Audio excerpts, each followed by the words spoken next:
Good afternoon, Ms. Grant.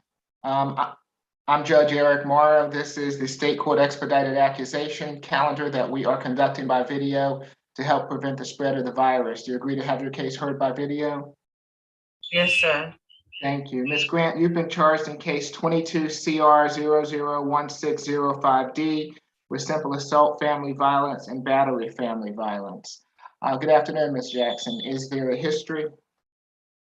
Good afternoon, Your Honor. The defendant has 20 cycles.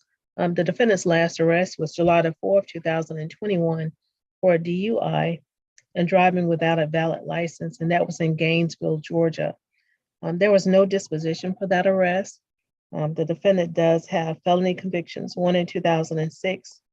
They're out of South Carolina, Your Honor, for burglary in the second degree, one in 2004 for forgery and financial transaction card theft. The defendant does have misdemeanor convictions, one in 2013 for driving while license suspended or revoked, and uninsured motor vehicle violation, and one in 2005 for a misdemeanor financial transaction card fraud. Nothing in addition, Your Honor. Thank you. Afternoon, Ms. Duncan. Is this your case? Good afternoon, Your Honor. Yes, this is my case. This is also a dual case with position 7. The facts as it pertains to this case, I just wanted to add that I did see a threatening life of a person or family or official out of South Carolina arrest from May 2021. In this case, would you like for me to go through the entirety of the facts or just the specifics for each defendant, Your Honor? Well, why don't you just go through the entirety of the facts, and then I will already have that for position 7, Mr. Fox, when we get to his position. Okay, so for the record, on March 19th, 2022, incident occurred at 590 West Peachtree, which is the Crown Plaza Hotel. Facts indicate that there was officers flagged down in response to a fight between a male and a female. The female in this case is the defendant currently before us, Ms. Danielle Grant, and the other party involved is a Mr. Joe Fox. The facts indicate that they were celebrating Ms. Grant's birthday, and they had went out for a while, and then when they got back to the hotel room, Mr. Fox got angry and began punching her and slapping her around the room. And the facts indicated that Mr. Fox even snatched Miss Grant's wig off of her head. And then Miss Grant went on to the balcony, and the facts indicate that Mr. Fox slammed her head into the balcony. And because of that, the facts also indicate that Miss Grant charged at Mr. Fox with a blunt object. Some of the facts indicate that it may be a knife, but it is unsure what happened. The facts also indicate that Ms. Grant hit Mr. Fox over the head with a bottle in defense of herself. They were both engaged in a continued tussle at that time. And since they were unable to determine who the primary aggressor was in this incident, and both parties were injured, both parties were detained and taken into custody on battery family violence charges. The facts do indicate that they live together. And due to the facts and circumstances surrounding this case, for Ms. Grant, the state is requesting a $5,000 surety bond, no further contact with the victim in her case, which is Mr. Joe Fox. We're unsure if there are any children, but a third party contact, if there are any children, we would ask that Ms. Grant be made to stay away from the incident location, which is the Crown Plaza Hotel. And we would defer to the court in regards to the stay away from their residence. We'd also ask for a 1-day anger awareness and no alcohol, drugs, and weapons. Thank you. Ms. McLeod? Yes, Your Honor. My client is 42 years old. She's lived all her life in Gainesville, Georgia. As the prosecutor has indicated, my client has not been in any kind of trouble for almost 10 years now. She tells me that she is gainfully employed and has been for some time at a factory out in Flowery Branch. Where she lives in Gainesville, she lives by herself. She does not live with Mr. Fox. She has indicated to me that they had just ordered some food and there was an altercation and she was merely defending herself, Your Honor. She doesn't have funds to pay for a bond. They have no children together and there's really no reason why they need to interact because they do not live together. They have had an on and off relationship for approximately 8 years, but do not reside together, Your Honor. So there is no high likelihood of this reoccurring. I would ask the court to consider giving her a signature bond based on what the facts allege, that she really was defending herself and that she was not the primary aggressor. Thank you, Your Honor. Where does she reside, Ms. McLeod? In Gainesville, Georgia, Your Honor. It indicates that they both reside at 413 Northside Drive, Apartment 2 in Gainesville. She tells me, Your Honor, that he does not live there. He comes there, but he does not live there. That is her home. Okay.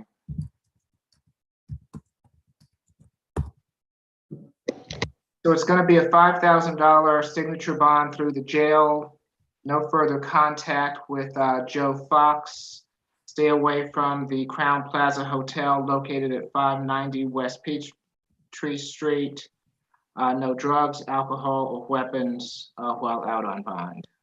Thank you, Your Honor. All right. Good luck to you, Ms. Judge, Grant. how are we gonna break that down? How are we gonna break that down? It's going to be $2,500 per charge. Thank you, Ms. Thank Bridgewater. you. Thank you, Your Honor. Okay. And Ms. Bridgewater, would you, since I neglected to do it at the beginning, would you give the SAP reset date for me, please? March the 5th. You're Mr. Miles, right? All right. Very good. Thank you. All right. Who do we have next? Mr. Miles Raphael. I believe that's position, he's position I'm sorry. 12. He's position 12. Okay. And so do we have one of the interpreter cases in courtroom 3? Yes, we have both of them, all three of them, Judge. I was just trying to see if we can get a breakout session to get the cases started, the interview Okay. session started. So who's representing position 1, Bernabe Pedro? I am, Your Honor, along with position 2. Okay. And those are both going to need breakout rooms? Yes, Your Honor. Okay. And who represents Raphael Miles? That's Miss Kim's case. Yes, Your Honor. Okay, so let's go to the breakout room. Thank you. You're welcome, with Ms. Gant. So if you can put Ms. Gant into the breakout room so she can, and the interpreter, please, so that she can begin to speak with her clients. And while they're doing that, we will go to position 12, Mr. Miles's case. All right. Good afternoon, Mr. Miles. I'm Judge Eric Morrow. This is the State Court Expedited Accusation calendar that we are conducting by video to help prevent the spread of the virus. Do you agree to have your case heard by video? Yes, sir. Good afternoon. Good afternoon. Thank you. Let's see, Mr. Miles, you've been charged in case 22 CR 001588G with battery family violence. Is there a history, Ms. Jackson?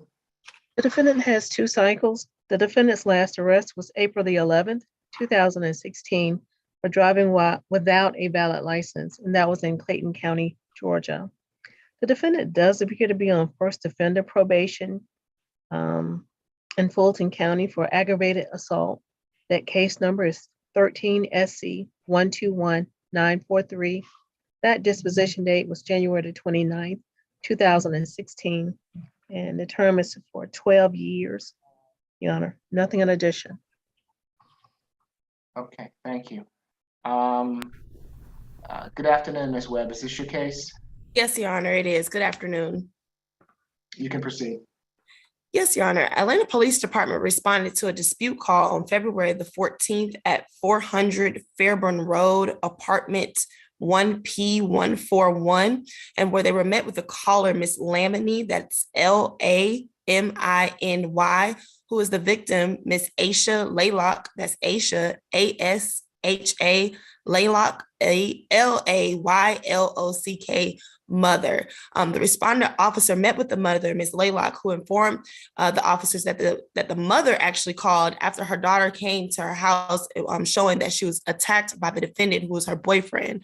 The officer was able to see Ms. Laylock had a noticeable bruise on her forehead and swelling. Ms. Laylock began to complain about her fingers and her head hurting and feeling a sensation in her head. And when the officer examined Ms. Laylock's head, he did discover 2 additional swelling knots in the back of her head. The officer did call for medical, but since medical was not timely dispatched, Ms. Laylock did decline and did transport herself for treatment, Your Honor. For those reasons, the state is requesting a $4,000 surety as Ms. Laylock is expecting a child. No further contact with Ms. Laylock. Stay away from that incident location at 400 Federal Road, Southwest, apartment 1P41. Third-party contact with any children, if they have any existing children. No alcohol, drugs, or weapons, and 1-day anger awareness. Your Honor, the state does believe that the defendant will reoffend. Our victim advocate did make contact with Ms. Laylock, and she informed our office that she did not want to pursue charges and that these type of incidents only occur when the defendant is drinking. However, she informed the responding officer at the time that she did not want to press charges because the defendant was on probation, and that is why her mother called instead of she after seeing her injuries. Additionally, Your Honor, as noted in the police report, the mother also informed the officer that the defendant has previously hit Ms. Laylock, but the daughter refuses to do anything considering the party's history and that they're expecting a child and do reside together. The state does believe this is a case of witness intimidation, and Ms. Laylock does not want to participate in prosecution based on fear and retaliation, and because she is aware of the defendant's violent history, which also includes a charge that is undisclosed from East Point from 2013, Your Honor. Nothing further. Thank you, Ms. Kim. Yes, Mr. Miles, he is 28 years old, and he does not live with Asha Laycock at 400 Fairborn at all.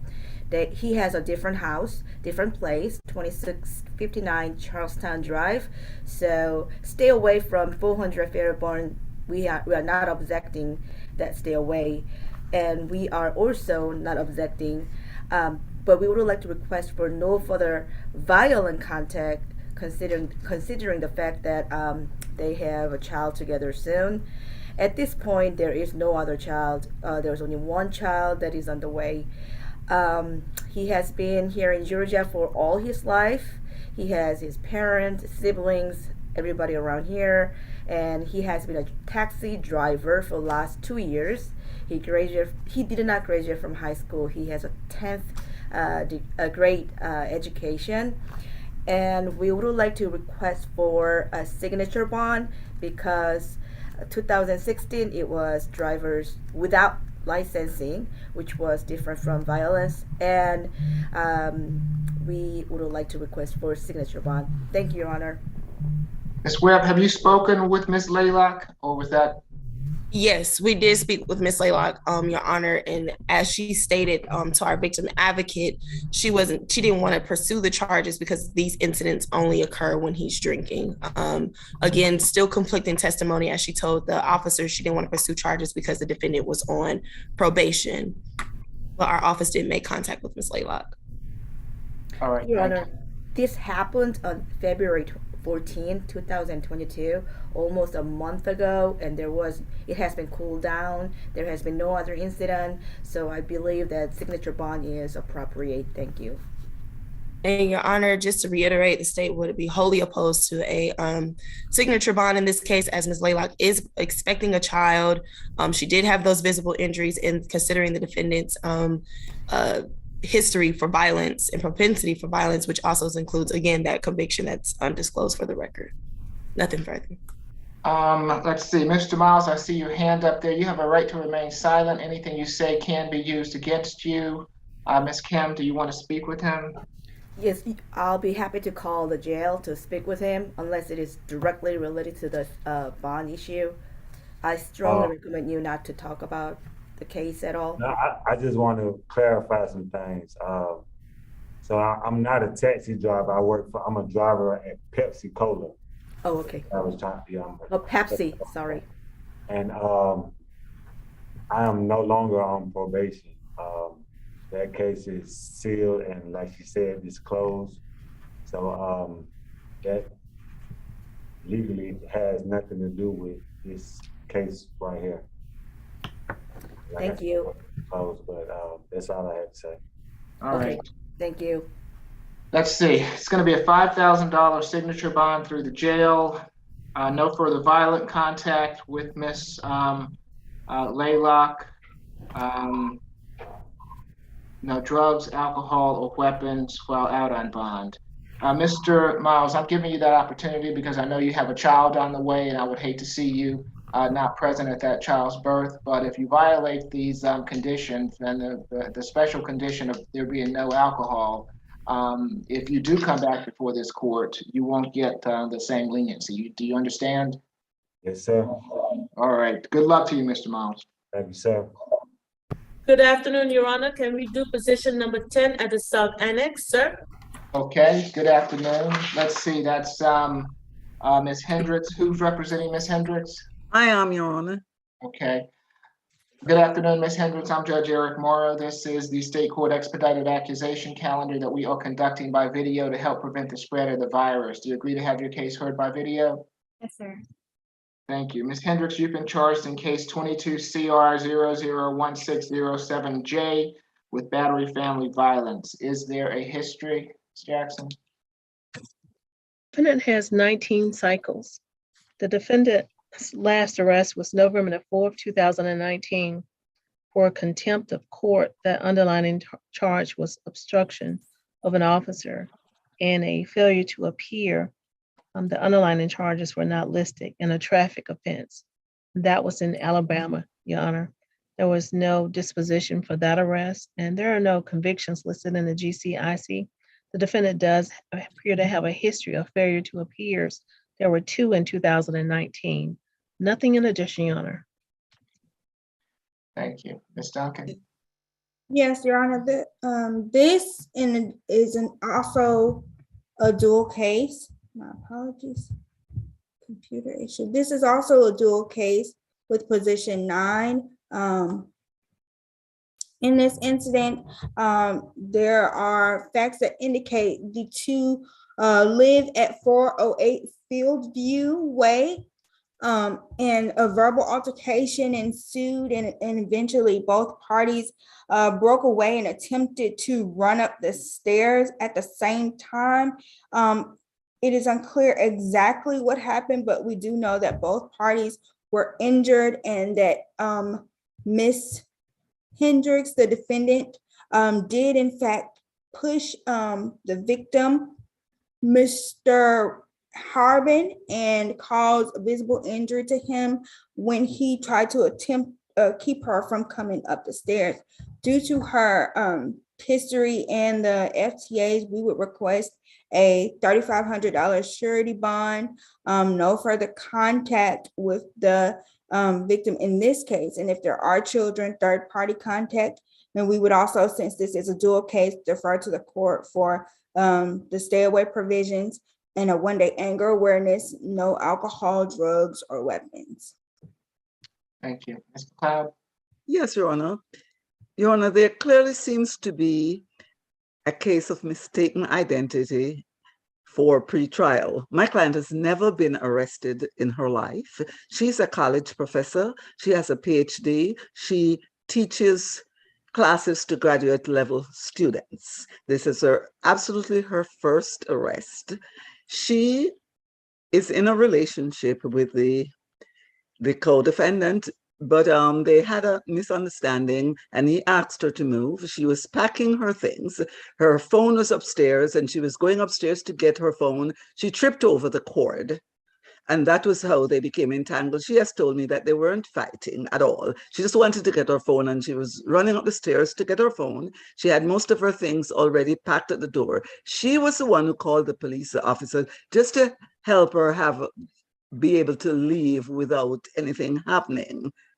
And that was all, Your Honor. She says that he did not strike her and she did not strike him. And she has absolutely no record, Your Honor. So I think she's a good candidate for signature bond. Does she have a need to go back to the Field View Way address? Yes, to Your retrieve Honor. her With belongings? police, she wouldn't mind a police escort so that she can get her things, but she does not anticipate any further contact with the gentleman in question. Although she's not afraid of him or anything, she has indicated that she believes the relationship is over, and that's fine. She has somewhere to go. But with respect to her record, Your Honor, it's a huge misrepresentation. She's never been arrested. Ms. Duncan, anything further? I would just like to add that the facts did in fact indicate that this defendant did push the victim in that pursuit up the stairs and cause visible injuries to the victim on this side of the case. Okay, it's going to be a $2,000 signature bond through pretrial, 1-day anger awareness. Stay away from the Fieldview Way address. She can go back to that address on one occasion with law enforcement to retrieve any belongings that she may have there. No further contact with Russell Harbin, and no drugs, alcohol, or weapons while out on bond. Good luck to you, Ms. Hendricks. Thank you, Your Honor. Your Honor, I just want to make the courts aware the defendant does appear to reside in Tuscaloosa, Alabama. We're still doing virtual reports, so that's fine. Just wanted to make the courts aware. Nothing in addition. Thank you, Ms. Jackson. Your Honor, could you please restate the conditions? My apologies. That's okay. No further contact with Mr. Harbin. One-time escort to the incident location. No drugs, alcohol, weapons while out on bond. 1-day anger awareness. 2,000 signature through pretrial. Thank you. Okay. All right. Thank you, Your Honor. You're welcome. Are we done at the South Annex? Yes, Your Honor, thank you so All right. much. We'll see you next time. Have a good afternoon. You too, sir. Back to courtroom 2. You have position 13, Mr. Manos. And who's representing Mr. Munoz Garcia this afternoon? J. Kim. Okay. Good afternoon, Mr. Munoz Garcia. I'm Judge Eric Morrow. This is the State Court Expedited Accusation calendar that we are conducting by video to help prevent the spread of the virus. Do you agree to have your case heard by video? Yes, Your Honor. Thank you. You've been charged in case 22 CR 001589G with battery family violence. Is there a history, Ms. Jackson?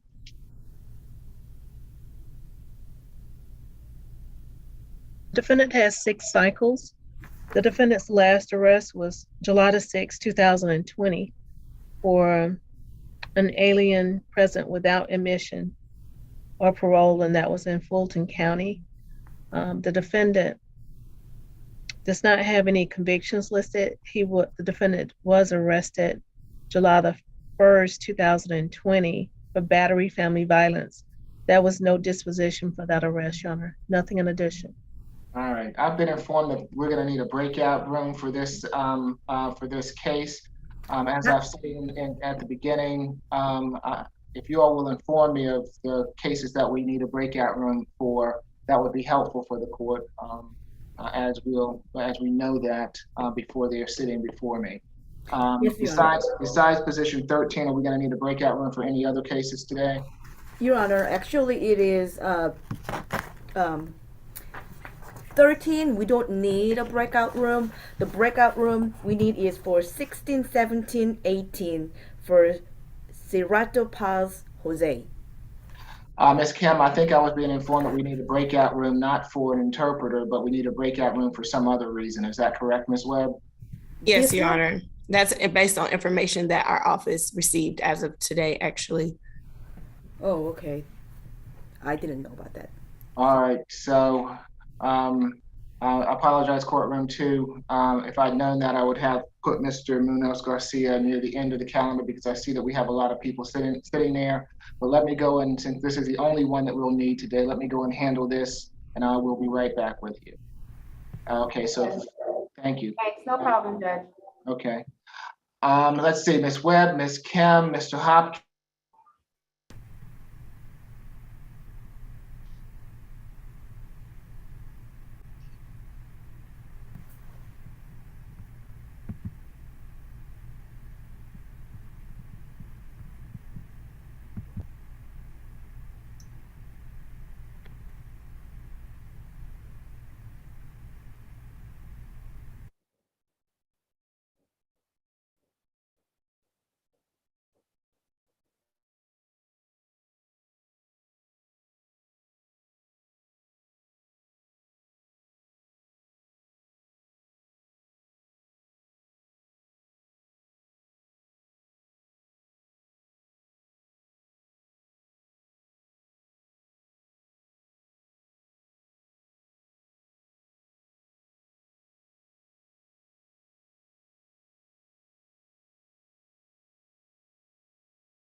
Case number 13, his son.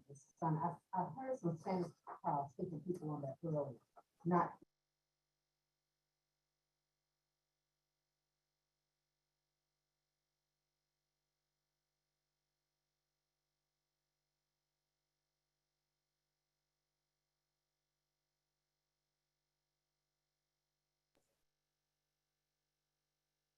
Is there a Garcia on the line? The son of position 13? If you are, please start the Yes, camera. yes, I'm Okay. also, I'm about to put you in the breakout room with the other people. So Okay. it's gonna ask you to join. So I need you to go in and click on from that point, okay? Okay, no problem. Mhm.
All right, we've had an opportunity to discuss Mr. Munoz Garcia's situation. It's going to be a $3,000 signature bond through pretrial.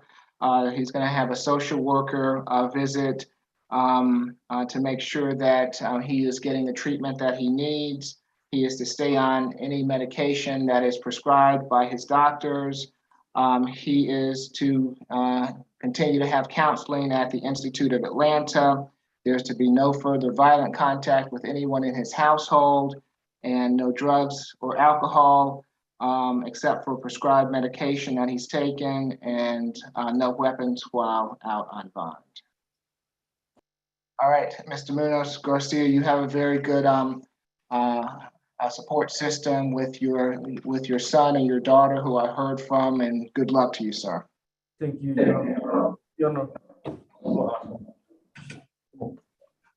Next, we have position 14, Mr. Phillips.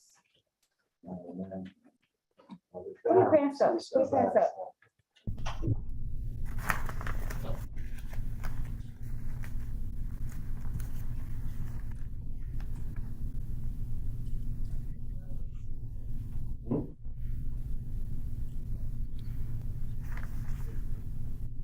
All right, good afternoon, Mr. Phillips. I'm Judge Eric Morrow. This is the State Court Expedited Accusation Calendar that we are conducting by video to help prevent the spread of the virus. Do you agree to have your case heard by video? Yeah. Mr. Phillips, you've been charged in case 22 CR 001592C with criminal trespass, willful obstruction of a law enforcement officer, and certain acts on a bus, rail, or station that were prohibited. Is there a history, Ms. Jackson? The defendant has 9 cycles. The defendant's last arrest was September the 4th, 2021 for a probation violation in DeKalb County. The defendant does appear to be on probation in DeKalb County for first offender probation for aggravated battery and aggravated assault. That disposition date was November the 20th, 2019, confinement 1 year, probation 4 years. Also, the defendant does have prior arrests for criminal trespassing on June 12th, 2021, no disposition, and May the 10th, 2021. There was no disposition in August the 26th, 2020, and there was no disposition for that one as well, Your Honor. Nothing in addition. Thank you. Ms. Webb? Yes, Your Honor. This incident took place on March the 19th at the MARTA 5-Point Station located at 30 Alabama Street, when the MARTA Police Department responded to a call where they were advised that the defendant was wayside on the north-south center platform. The officers did make contact with the defendant while he was still wayside, and the defendant refused multiple verbal commands to exit the 750 volt trackway. After a period of time, the defendant did come back onto the north-south center platform and was then placed under arrest.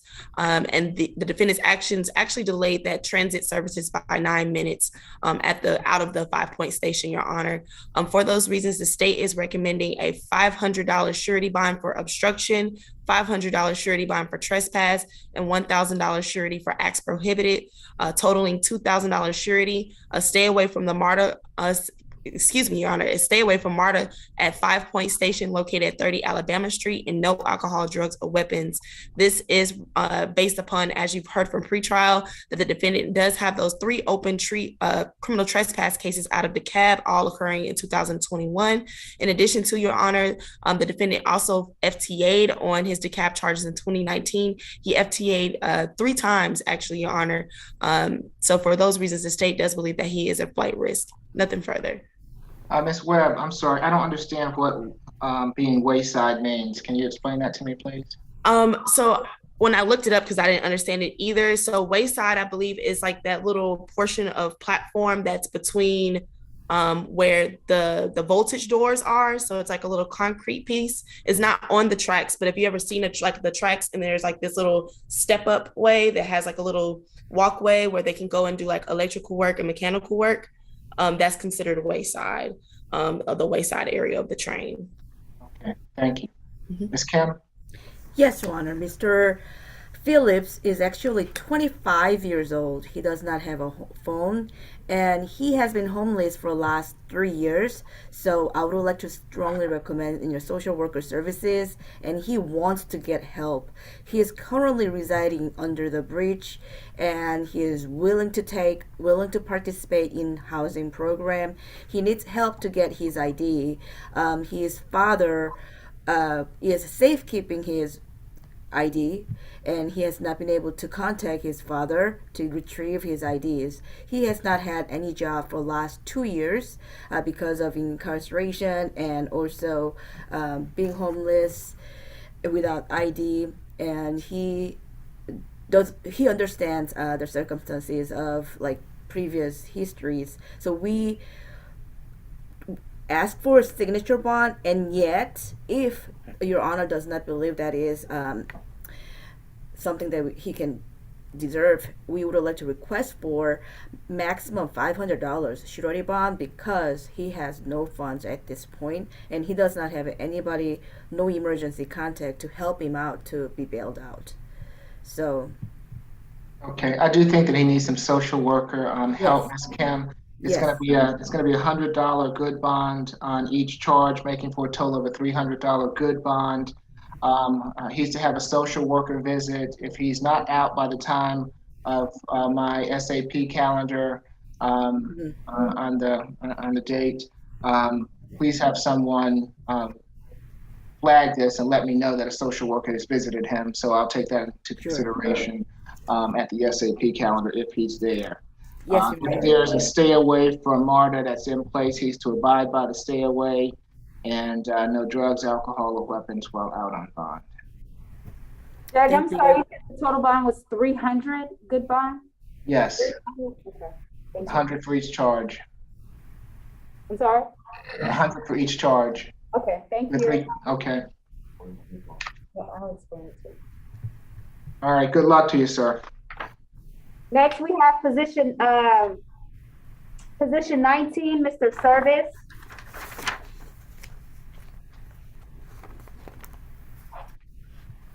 Is this your case, Ms. Kim? yes, your honor. Okay. Good afternoon, Mr. Service. I'm Judge Eric Morrow. This is the State Court Expedited Accusation Calendar that we are conducting by video to help prevent the spread of the virus. Do you agree to have your case heard by video? Yes, Your Honor. Thank you. You've been charged in case 22 CR 001601G with cruelty to animals and abandonment of a dog. Is there a history, Ms. Jackson? Yes, Your Honor. The defendant has 3 cycles. The defendant's last arrest was March the 7th, 2022, for 2 counts of entering an automobile with the intent to commit theft and obstruction of an officer, and criminal attempt to commit a felony, and that was in Fulton County. That case appeared to be still pending. That case number is 22 CP 207275. There are no other convictions listed in the GCIC, Your Honor. Nothing in addition. Thank you. Ms. Webb? Yes, Your Honor. Just to clarify, I believe the defendant has a history. It's just based out of New York, which I will overview at the end of my argument, Your Honor. But this incident did occur on March the 7th at 24710 Old National Highway, hotel room number 113, College Park, Georgia, where the College Park Police Department responded to an animal cruelty call. And upon their arrival, they were met by a Fulton County Animal Control Officer, Michael Antol, who advised the officers that there were 3 dogs in the hotel room, or reported at least 3 dogs in a hotel room, and dogs were not allowed on that hotel's premises. When the officers entered the room did reek of feces and urine. The officers did locate a total of 5 dogs in that room, 4 appearing to be of the same breed, who were found in the main area of the hotel, and 1 more that was a large dog was located in the bathroom that was shaken up and frightened. No water or food was left for the animals, and the defendant appeared to have abandoned the dogs at the hotel as told by the hotel's manager. The defendant's identity was obtained based on the identification card that was left with the hotel staff. For those reasons, Your Honor, the state is recommending a $1,500 surety for the abandonment and $2,500 surety for the cruelty to animals, totaling $4,000 surety. A stay away from that incident location at 24710 National Highway. No animals and no alcohol, drugs, or weapons. Your Honor, we are making this recommendation because we do not believe the defendant has sufficient ties to the community.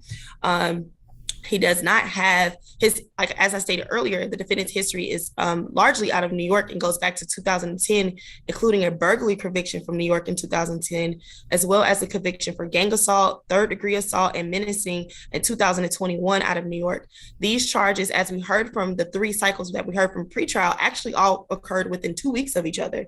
And those did include the entering auto and the theft by receiving charges, but they all occurred within days of each other, Your Honor. So for those reasons, we do not believe the defendant has sufficient ties to the Fulton County or Atlanta community, and that is the basis for our recommendation today. Nothing further. What was the, I'm sorry, what was the date of the entering auto allegation? Yes, Your Honor. Let me get that for sure, because I don't want to misquote. And I believe I have a case number for that one too. It was March 7, 2022, Your Honor. Thank you, Ms. Okay, so it was was he arrested? So he was arrested on March 7th? Yes, Your Honor. Okay, so if he was arrested on March 7th, this offense is on March 7th. So the dogs were still in the hotel room and he was arrested, which is why he didn't get the dogs. Is that right? Correct. That's right, Your Honor. And he called numerous times to the hotel. None of them answered for him. From jail, it's really hard to call out, but he has done that. And Your Honor, if he abandoned the dogs, he would not leave the ID with the motel. It's very unfortunate, and this is complete misunderstanding, Your Honor. He was arrested for something else, and he is getting punished again for something that he didn't even intend to commit at all. He couldn't come because he was in jail.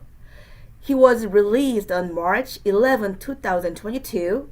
He called his friend, he called his mother to come and take care of those dogs and take them out from the hotel. But motel refused to give those dogs to his friend because they don't have ownership certificate, which my client had in his car, which was under investigation because of entering the auto theft under with the intent to commit a crime. So that car was used as an evidence and hold against my client's wishes. It was not available for him to take it, and his friends were not able to take those ownership certificate either. But his friends were allowed to take his personal belongings on March 7, not the dogs. And the funny part is, though, Your Honor, when he had to go back again on March 11 to get his expensive materials like his mother's mink coat and very expensive shoes, those were not given to his friends on March 7, along with his 4 dogs. 4 brown French bulldogs are more popular and they're very expensive. So they were adopted by, so to speak, somebody else and sold out to other people. And yet, Great Dane, which is not really popular, was returned to my client without even checking the ID. Motel owners refused to give those 4 dogs and total 5 dogs on March 7, 2022, when his friends went to get them because they didn't have an ownership certificate. And yet, with a cheap dog, they gave it to him without even checking the ID. So, Your Honor, this is completely misunderstanding of situations. I think he deserves signature bond, and he's presumed to be innocent from other charges as well. And he already has a $10,000 surety bond for the other charges that he got. This is something that he really should not be paying for. Your Honor, please, I ask for signature bond. Ms. Webb, anything further? Your Honor, just to clarify, what PD Kim said, in addition to that, there is a theft by receiving stolen property charge from March 11th, which is the day I believe she said he was released, which is the same date that he had these charges. So the facts are a little bit unclear, but I do not believe they had a bond hearing that is proper to take. No, but That one, Your Honor. Ms. Kim, hold on. You know, I'm with you, Ms. Kim. I mean, if he was arrested and he had those dogs in that hotel room, he necessarily could not have gotten them. I'm not going to punish him for that. It's going to be a $500 signature bond on each charge, $1,000 signature bond through the jail. No drugs, alcohol, or weapons while out on bond. Thank you, Your Honor. Good luck to you, Mr. Service. Thank you. Thank you, Your Honor.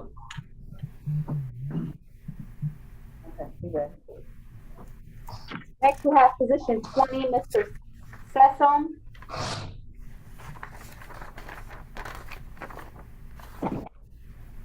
Good afternoon, Mr. Sessoms. I'm Judge Eric Morrow. This is the state court expedited accusation calendar that we are conducting by video to help prevent the spread of the virus. Do you agree to have your case heard by video? Yes, sir. Thank you. You've been charged in case 22 CR 001596J with battery family violence. Is there a history? The defendant has 5 cycles. The defendant's last arrest was January the 29th, 2021. It just says arrest without a warrant. The charge was not listed, and that was in Allentown, Pennsylvania. The defendant does appear to be on probation in Fulton County for fleeing and attempting to elude theft by receiving stolen property, a felony. And that case number is 18 SC 164134. That disposition date was January the 4th, 2019. Confinement, 1 year, probation, 6 years. There appear to be 2 other cases that run concurrently with that case.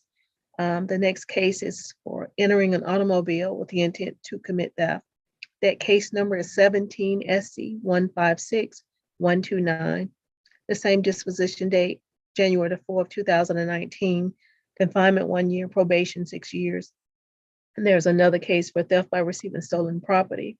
That case number is 17 SC 153440. That disposition date was January the 4th, 2019. Confinement, 1 year, probation, 6 years.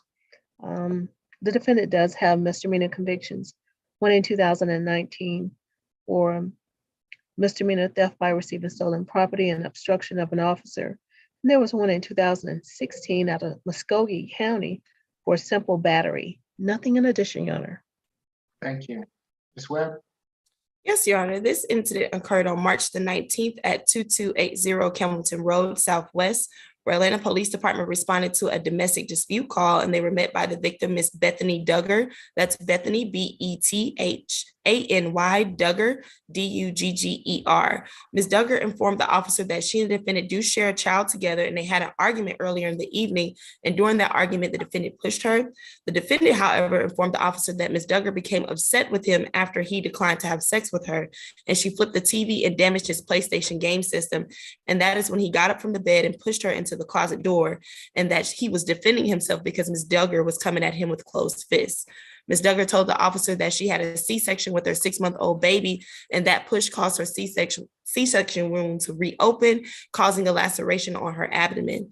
Your Honor, for those reasons, the state is recommending a $2,500 surety, a stay away from the incident location, no alcohol, drugs, or weapons, no further contact with Ms. Bethany Duggar, and third-party contact with the party's minor child. The state is making this recommendation based on our belief that there is a risk of reoffending, considering that the defendant does have a previous simple battery conviction from 2016.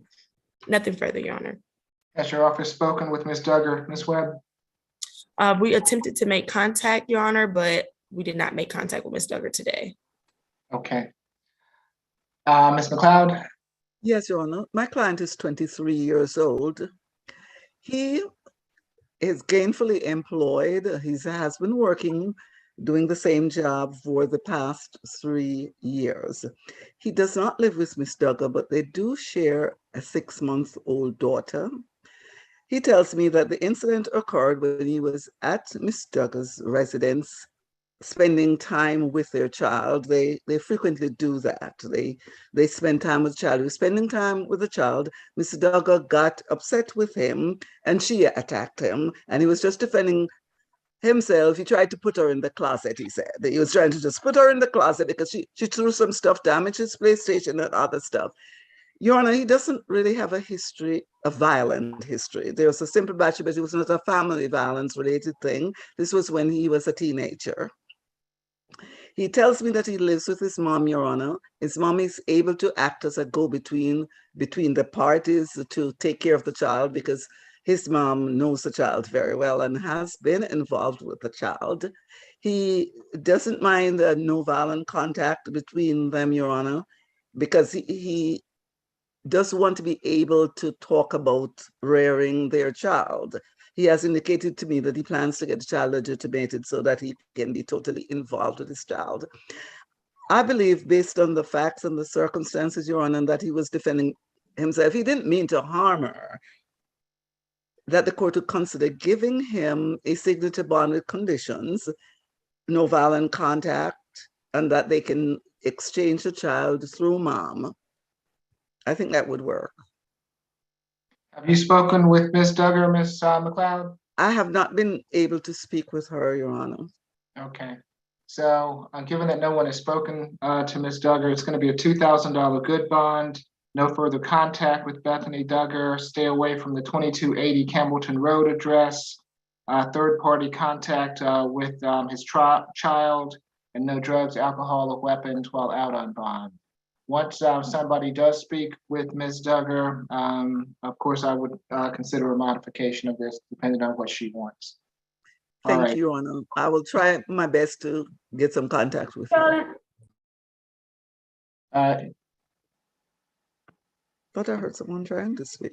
You went mute, courtroom 2, and Mr. Sessoms, you have a right to remain silent. Anything you say can be used against you. Ms. McLeod? Yes, if it's related to the bond, you can say something, Mr. Sessoms, but you don't want to say too much about the facts of the case, of what happened. No, it's nothing about that. I had left some clothes at her house and I needed to get. Okay. Oh, yes, Your Honor, I forgot that part. He needs a one-time police escort to get his. Okay, of course, a one-time escort with law enforcement to retrieve any belongings that he may have at the Campbellton Road address. Good luck to you, sir. Thank you. You're welcome. Thank you. Can we go?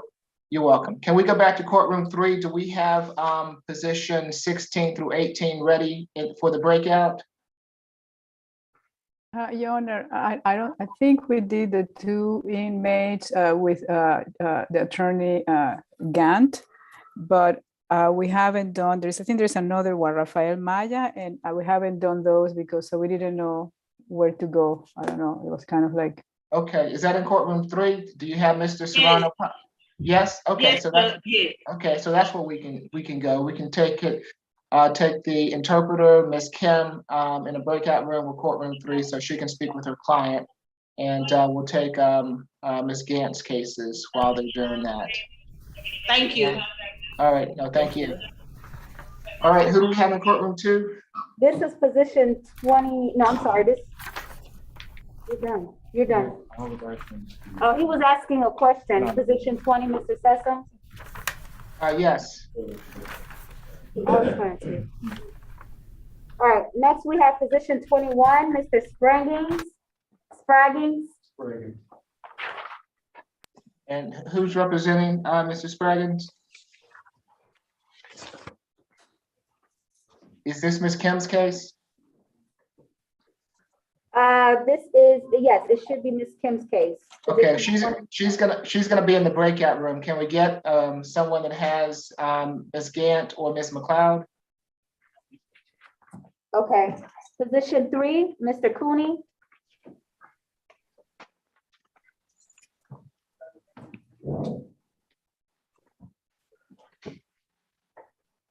Good afternoon, Mr. Cooney. I'm Judge Eric Morrow. This is the state court expedited accusation calendar that we are conducting by video to help prevent the spread of the virus. Do you agree to have your case heard by video?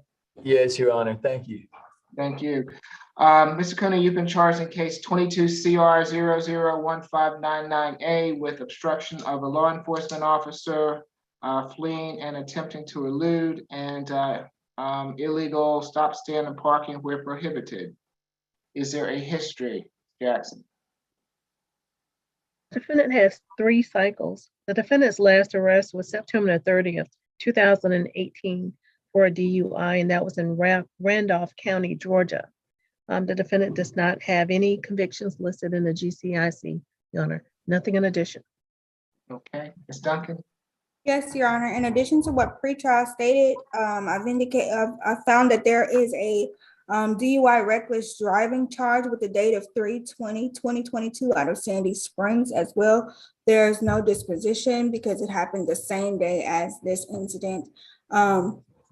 This incident occurred on March 20th, 2022. Officers Golden and Sergeant Winslow were stopped at a stoplight on Canton Street, and a gray Subaru was in front of their patrol vehicle, and the vehicle was about 10 feet from the stop bar. So the officers pulled their patrol car next to the vehicle, and they observed that the driver was slumped over the steering wheel asleep. The officers activated their emergency lights and got back behind the vehicle, and they attempted, Sergeant Winslow got out of the patrol vehicle and attempted to approach the Subaru. Excuse Ms. Duncan, 1 second. Excuse me. Yes, Judge, I can't get the interpreter to look up to go into the breakout room. She has to put herself back in there. I've been sending her chat messages, but she has not responded. Thank you. That's what I needed. So, Madam Interpreter, thank you. I apologize, Ms. Duncan. I just wanted to make sure that she was where she needed to be. Go ahead. Okay, so Sergeant Winslow exited the patrol vehicle and knocked on the window to wake up the driver. And immediately upon waking up the driver of the vehicle, which is the defendant in this case, drove off at a high rate of speed. The driver was seen by the officer switching lanes at a high rate of speed and heading south on Atlanta Street towards Sandy Springs. The officers attempted to follow into Sandy Springs, but they were not able to keep up with the visual of the vehicle.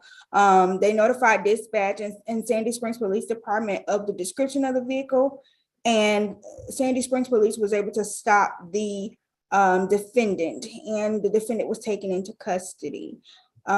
Given the facts and circumstances surrounding the history of this case and the defendant's driving history, we are concerned that there is a risk of reoffense due to the fact that the other arrests on his record are driving offenses as well. This case currently has bonds set at $1,000 for the willful obstruction, $2,000 for the fleeing and eluding, and $500 surety for the illegal stop, stand, or park. We would ask that those bond amounts remain the same for a total surety bond of $3,500. We would also request no alcohol, drugs, or weapons, and some type of defensive driving course. Ms. Gant?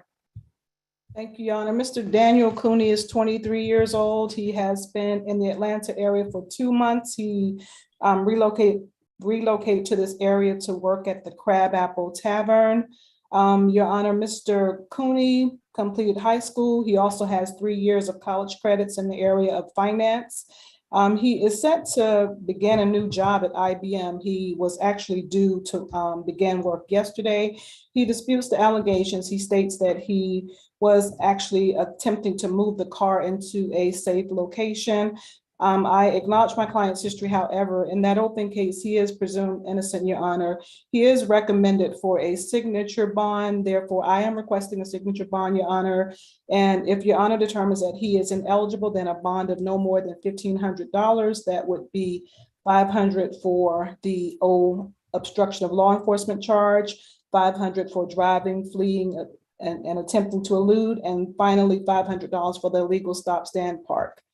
And we are opposed to we are unopposed to a defensive driving class at this juncture. Thank you, Your Honor. Your client has his hand up, Ms. Gant. Mr. Cooney, I advise you to remain silent. The judge is about to rule on your behalf, or to rule in the case. Hello, Your Honor. I would just like to say, Mr. Cooney, I would advise you to remain silent. We don't want you to jeopardize your case in any way. The judge is about to make his ruling. yes, All ma'am. right. And Mr. Cooney, you do have the right to remain silent. Anything you say can be used against you. Quite often, people believe that what they say may help them, and when in actuality, it has the opposite effect. So with that said, it's going to be a $500 good bond for the obstruction and for the illegal stopping and standing, and $1,000 for the fleeing and attempting to elude, which makes it a total of a $2,000 good bond, and no drugs, alcohol, or weapons while out on bond. Mr. Cooney? You finished?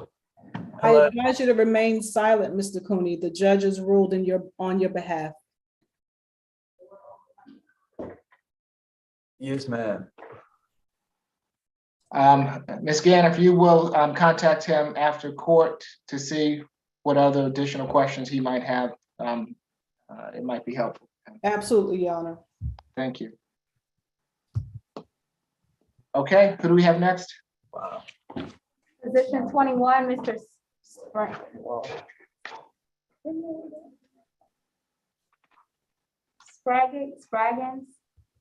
Am I still waiting on my girl? Did you already go? She said I was waiting on. That is Ms. Kim's case, Your Honor. Position 5, Mr. Douglas.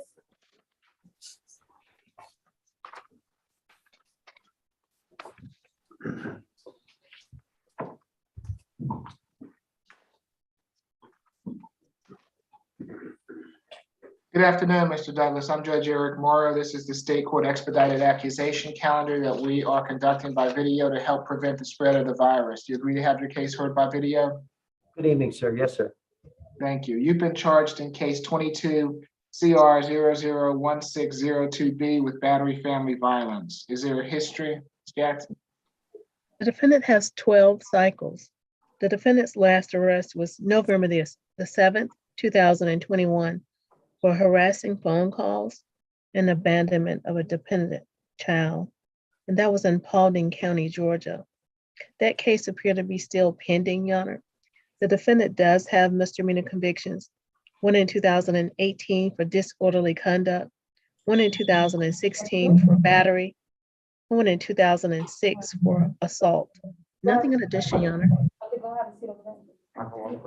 Ms. Duncan?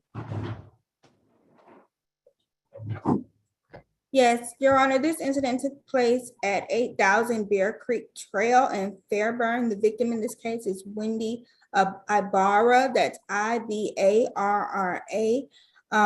In this instance, officers were dispatched to the location and they spoke with Ms. Ibarra, and she stated to officers that her now ex-boyfriend at the time, the defendant was verbally abusive towards her because she was studying for her real estate exam.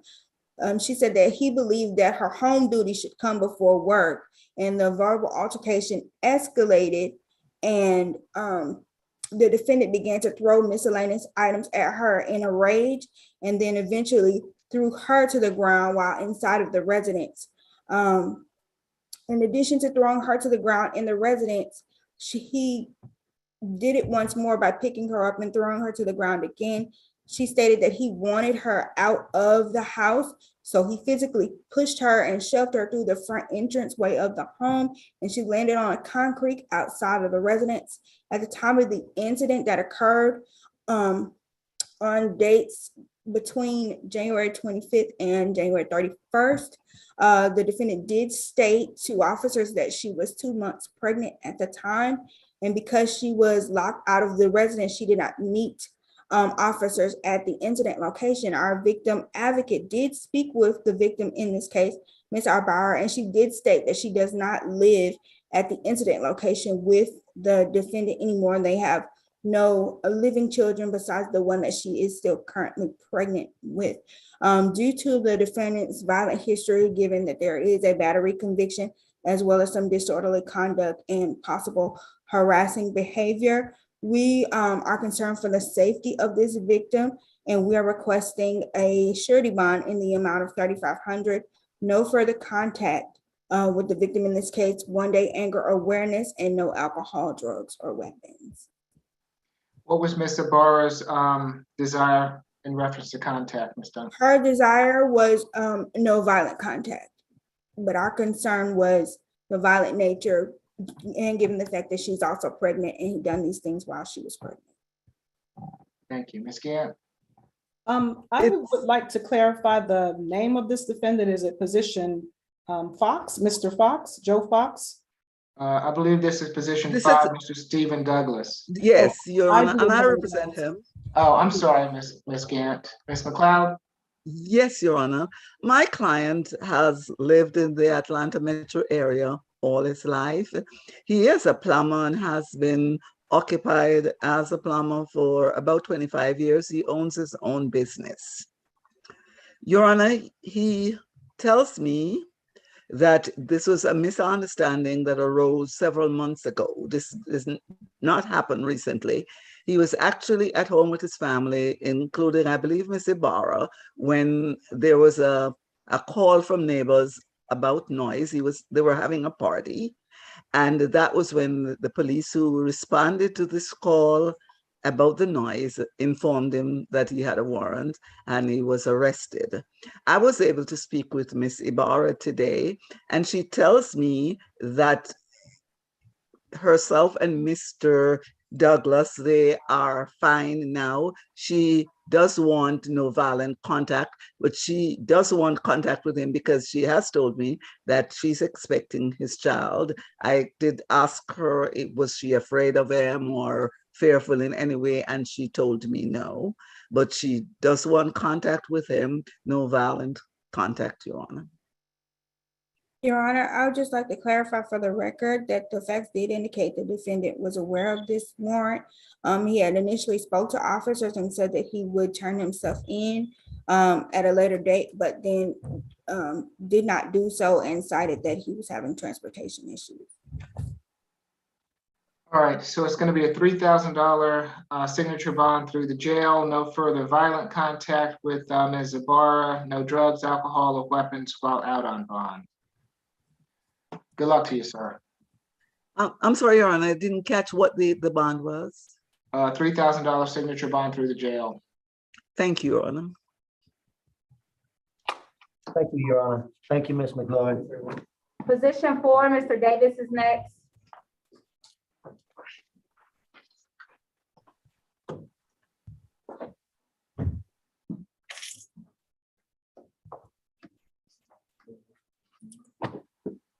Good afternoon, Mr. Davis. I'm Judge Eric Morrow. This is the State Court Expedited Accusation Calendar that we are conducting by video to help prevent the spread of the virus. Do you agree to have your case heard by video? Sure. Mr. Davis, you've been charged in case 22 CR 001600Y with criminal trespass. Is there a history, Ms. Jackson?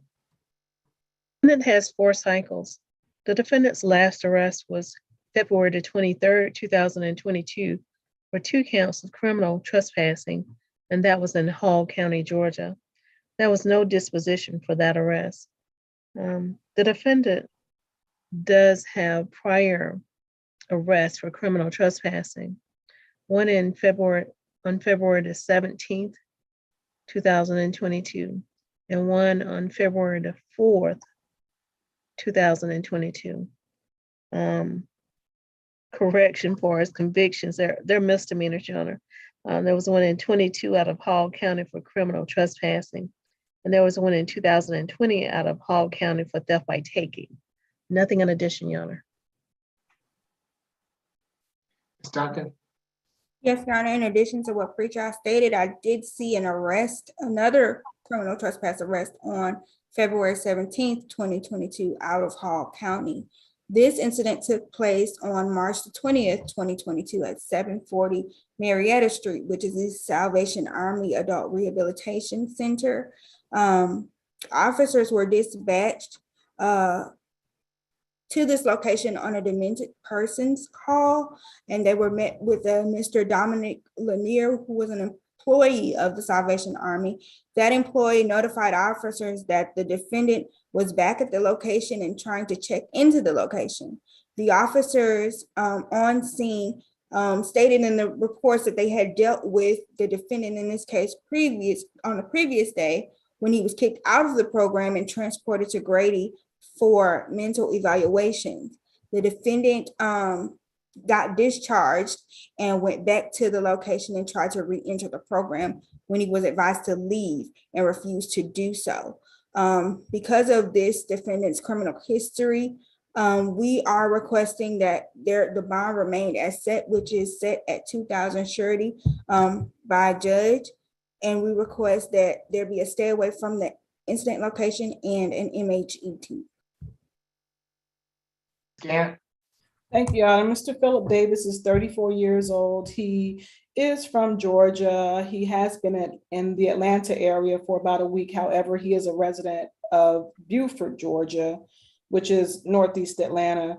Your Honor, we are unopposed to the stay away at 740 Marietta Street, Atlanta, Georgia. Mr. Davis completed 12th grade. He also has a semester of technical school in the area of web design.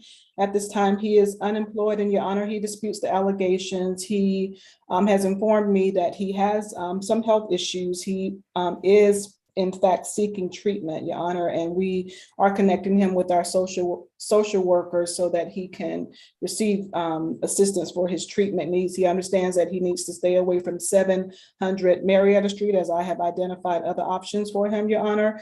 We are opposed to the MHET. We do not have any concerns regarding his competency. And for these reasons, Your Honor, we heard about open cases. He's presumed innocent in those cases, and I would ask that Your Honor grant a signature bond as he is unable to pay anything toward bond this time. He did give me contact information for Courtney Farmer, his fiance. However, I was unable to reach her because that number is disconnected. Thank you. Does he have a place to live, Ms. Gant? Yes, the address that I have, I can place in the chat. It's in Beaufort, Georgia.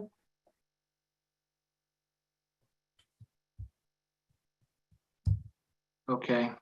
A $2,000 signature bond through the jail, stay away from the Salvation Army on Marietta Street.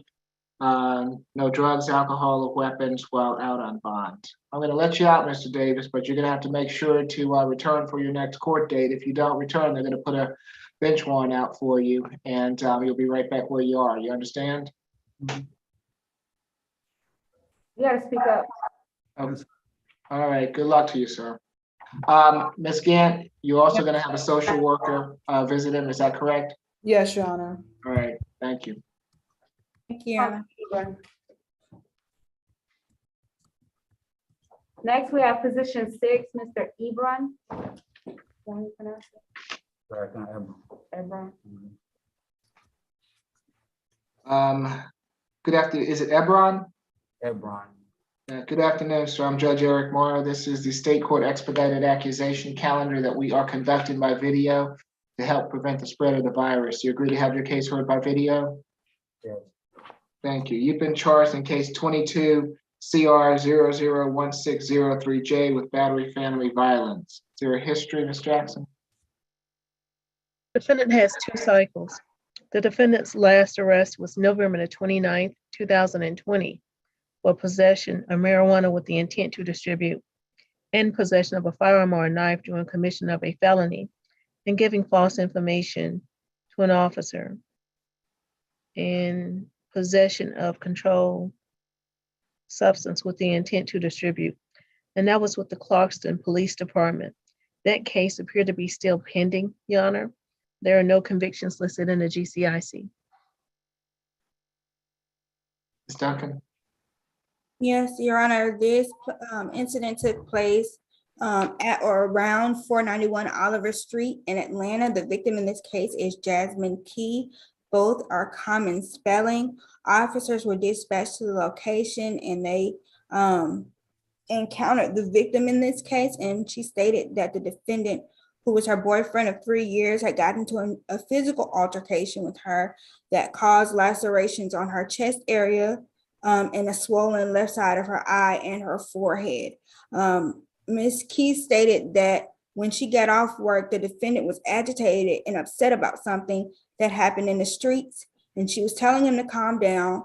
And upon telling him to calm down, she believed that he was under the influence of alcohol from drinking beer when he got off work.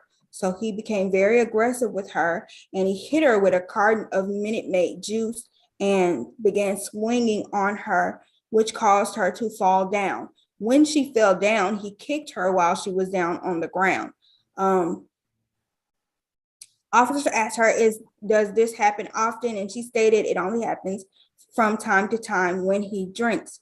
Officers asked if she had family in the area. She said that she had an aunt in a location I won't disclose due to the nature of this case, but that the defendant was the only person that she had near, so she deals with what he does to her. And in this case, officers also spoke to the defendant. He stated that the victim got upset with him about talking to another female, and she approached him, and he hit her in the face, but he was attempting to mush her and not to punch her. But that's what made her fall to the ground and hit her head. He said that it was not on purpose. We did speak to the victim in this case. She says that they currently live together in a rooming house. They've been in a relationship, but they share no children. The victim stated that he has been hitting her throughout their relationship, but this is the first time that she's called the police because she's finally tired. She stated that she wants to leave the location, but needs a few days to get her things together. She states that she has an aunt, as I stated before. She stated that she does fear the defendant at this time and is concerned about his mental state. She's concerned that he may still be angry at her for reporting him. She is afraid of retaliation from this defendant. So given the facts and circumstances surrounding the contact with this victim, we are very concerned for her safety. Therefore, we are requesting a bond in the amount of $5,000 surety. No further contact with the victim in this case. We're not going to do a stay away from the incident location because she's indicated that she does not live there. 1 day anger awareness, no alcohol, drugs, and weapons. And if I'm not mistaken, the victim in this case was on Zoom earlier, if you would like to sound for her. I see that she's there. I'll give her an opportunity to speak in turn. Ms. Gant? Thank you. Mr. Farrakhan Ebron is 34 years old. He has been in the Atlanta area since 2010. He is the proud father of 2 children, ages 15 and 19. He does pay child support for those children, but he does not share them with Ms. Jasmine Key. Your Honor, he indicated that his name is at the address at 491 Oliver Street. And although the court did not order or although the state isn't requesting a stay away, Mr. Ebron informed me that to his knowledge, Ms. Key is still there and that he is willing to stay away from the apartment until he acquires a new residence. He states that the lease is expiring anyway. Your Honor, he does not want any contact with Ms. Key.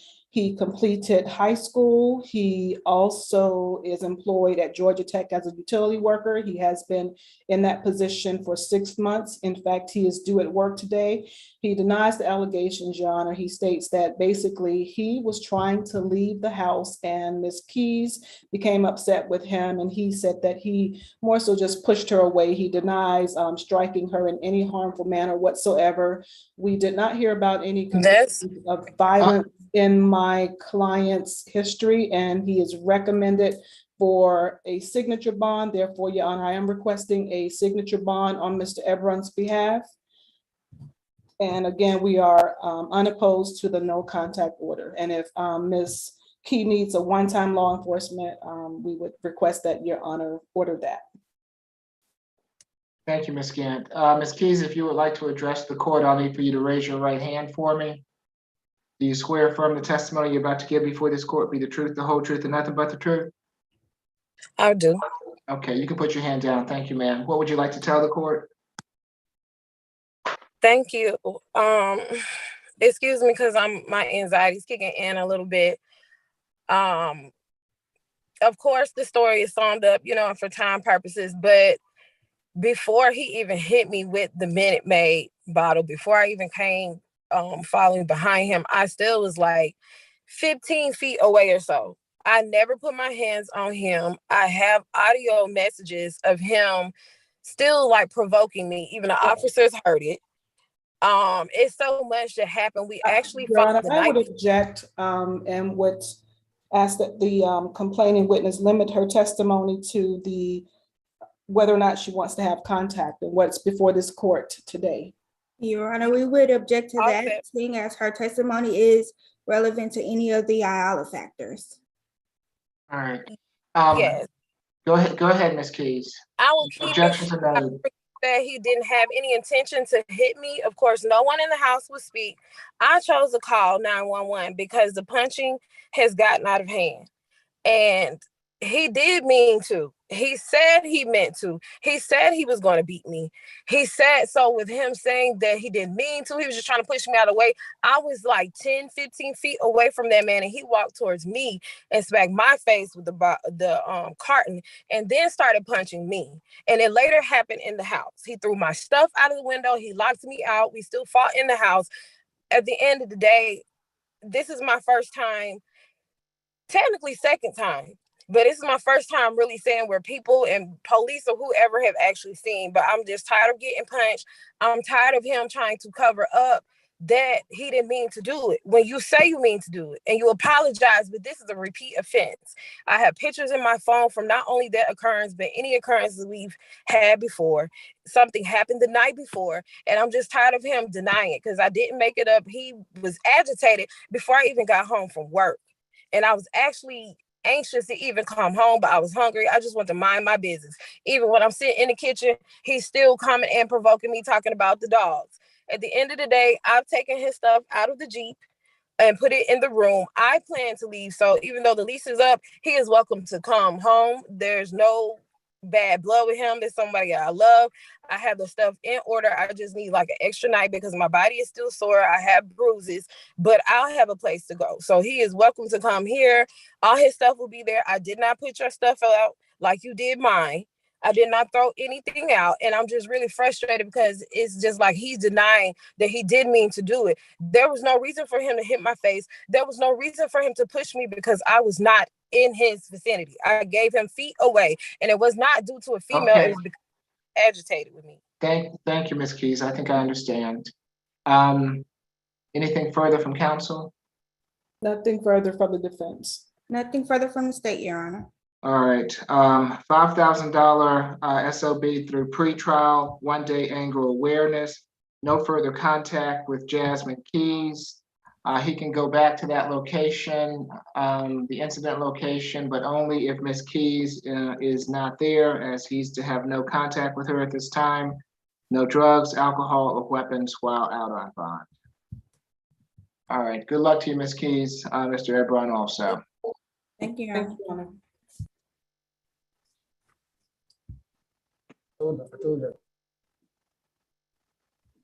You received a signature bond, Mr. Ebron. You'll be able to sign yourself out. Okay, who do we have next? Position 9, Mr. Harbin.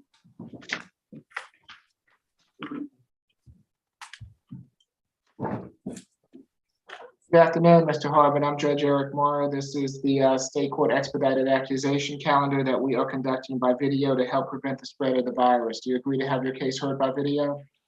Yes, Your Honor. Thank you. You've been charged in case 22 CR 001608J with battery family violence. Is there a history? The defendant has 2 cycles. Excuse me. The defendant last arrest was October 30th, 2012 for a DUI in Milton, Georgia. There was no disposition for that arrest, Your Honor. The defendant does have 1 misdemeanor conviction that was in 2009 for reckless driving. Nothing in addition, Your Honor. Okay. Let's see, Ms. Duncan, I've already heard the facts of this matter. In Ms. Hendricks's case, do you have anything further that you'd like to add? The state would just like to add, in this case, we're requesting a bond in the amount of $3,500 surety no further contact with the victim, Sarah Hendricks. 1 day area awareness, no alcohol, drugs, or weapons. Okay, Ms. Gant, Thank you, Your Honor. Mr. Russell Harbin is 35 years old. He has been in the Atlanta area since 2016. He has community ties here, including family members. Your Honor, we are opposed to the stay away. I don't believe that there was a stay away. However, I did not hear the conditions in the Hendricks matter, Your Honor. However, I would like to bring to the court's attention that at 408 Fieldview Way, Milton, Georgia, that is my client's home. He states that he has a mortgage there. And he also informed me that Ms. Hendricks is in the process of moving out. Mr. Harbin completed high school. He also has a bachelor's in communications. He is currently employed at Sports Performance Center and also the Platinum Partners Group. Your Honor, he denies the allegations. He states that while Ms. Hendricks was moving her items out, he offered to help her. She became upset with him, and he states that he has scratches on his arm and that she was clawing at him. They were going upstairs at the same time. I would like to bring to the court's attention that she is a cross defendant. Ms. Hendricks is a cross defendant here. He denies being the initial aggressor, and he does not have any convictions for violence. Therefore, I am requesting a signature bond as he is recommended. And he states that he wants to have contact. So I would ask the court for a no violent contact order. And again, we are opposed to the stay away. Thank you, Your Honor. My apologies, Your Honor, if I may. In this instance, the victim indicated that she had scratches on her arms from him trying to keep her from going up the stairs, as well as the officers indicated that there were visible red welts on her neck. okay, I'm going to do the same for Mr. Harbin as I did for Ms. Hendricks. It's going to be a $2,000 signature bond through pretrial, 1 day anger awareness. It's my understanding that the Fieldview Way address is Mr. Harbin's address, so I'm not going to have him stay away from his own address, but he is to have no further contact with Ms. Hendricks. Ms. Hendricks has been given a one-time police escort to retrieve any belongings that she may have at that address, and he's to have no drugs, alcohol, or weapons while out on bond. All right, good luck to you, Mr. Harbin. Will there be an anger awareness course, Your Honor? I believe I did state 1 day anger awareness. Okay. Next, we have position 7, Mr. Fox.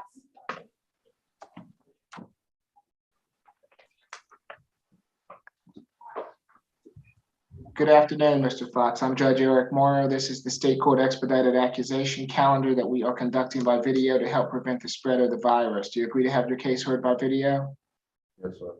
Thank you. Mr. Fox, you've been charged in case 22 CR 001606E with battery family violence. Is there a history? The defendant has 26 cycles. The defendant's last arrest was March the 4th, 2021 in Florence, South Carolina, and that was for a DUI. Those charges were dismissed, Your Honor. The defendant does have felony convictions. There was one in 2021 out of South Carolina for possession of methamphetamine. There's one in 2018 out of South Carolina as well for possession of cocaine. And one in 2012 for possession of cocaine with the intent to distribute. And one in 2003 for the possession of crack cocaine. And one in 1996 for burglary and armed robbery and grand larceny. And the defendant does have misdemeanor convictions. They're all out of South Carolina. One in 2017 for malicious injury to a personal, to personal property. And one additional one out of 2017 for domestic violence.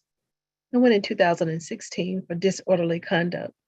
An additional one in 2016 for disorderly conduct. And one in 2008 for fraud. Nothing in addition. Thank you. Ms. Duncan?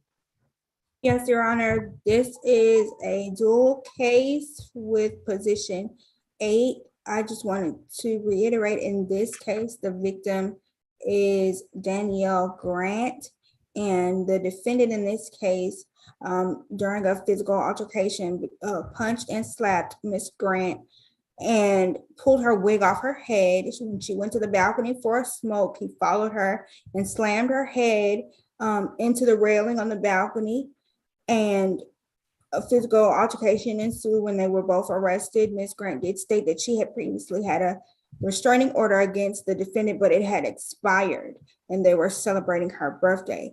Due to the defendant's criminal history with violent convictions, we are requesting a bond in the amount of $6,000 surety, no further contact with the victim in this case.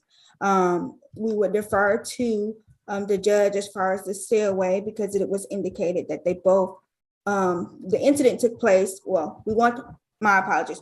We want him to stay away from the Crown Plaza Hotel, but as we stated before, the warrants indicate that both parties do reside at 413 Northside Drive, Apartment 2. In addition, we would request one-day anger awareness, no alcohol, drugs, or weapons. Thank you, Ms. Duncan. Ms. Gannett. Thank you, Your Honor. Mr. Joe Fox is 43 years old. He has been in the Gainesville, Georgia area since April of 2021 and in Georgia since 2019. He has family in Athens, Georgia. Your Honor, Mr. Fox informed me that the 413 Northside Drive residence in Gainesville, Georgia is actually his residence. He states that his name is on the lease there. However, he wants no contact with Ms. Grant, so we are unopposed to a no contact order. We are requesting a one-time law enforcement escort to the hotel. He indicates that he has his vehicle that's parked in the garage, and that would be at 590 West Peachtree Street. Mr. Fox is a high school graduate. He also completed a trade in welding. He is gainfully employed at Curbata in Jefferson, Georgia. He has been in that position since April of 2021. He is due back to work today.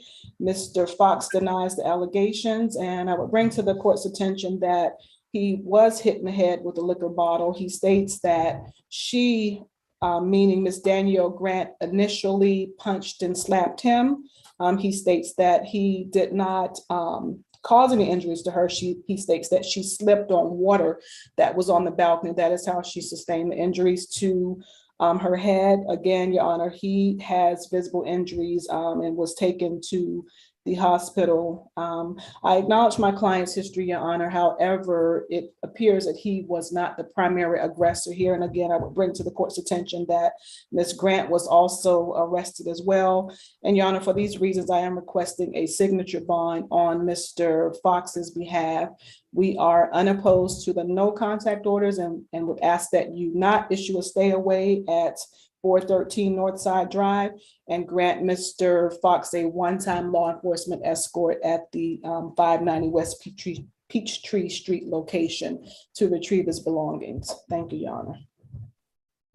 All right, it's going to be a $5,000 signature bond through the jail. No further contact with Danielle Grant. Stay away from the 590 West Peachtree Street Crown Plaza Hotel address. You can go back to that address on one occasion with law enforcement to retrieve any belongings that he might have there. No drugs, alcohol, or weapons while out on bond. All right, good luck to you, Mr. Fox. Thank you. I'm sorry, Judge, what was the bond again? $5,000 signature through the jail. Thank you. You're welcome. Can we go to position number 1 now, please? Are The we able interpreter to? case? Are we done with courtroom 2? Oh, I thought we were, I'm sorry. I don't know if we are or not. I just. We're not, but you can go ahead, Sarge. How many more do we have in courtroom 2? I'd rather do the interpreter cases all at the same time last. Okay, that's fine, Judge. Thank you. That's fine. Okay, thank you. All right, next we have position number 11, Mr. King.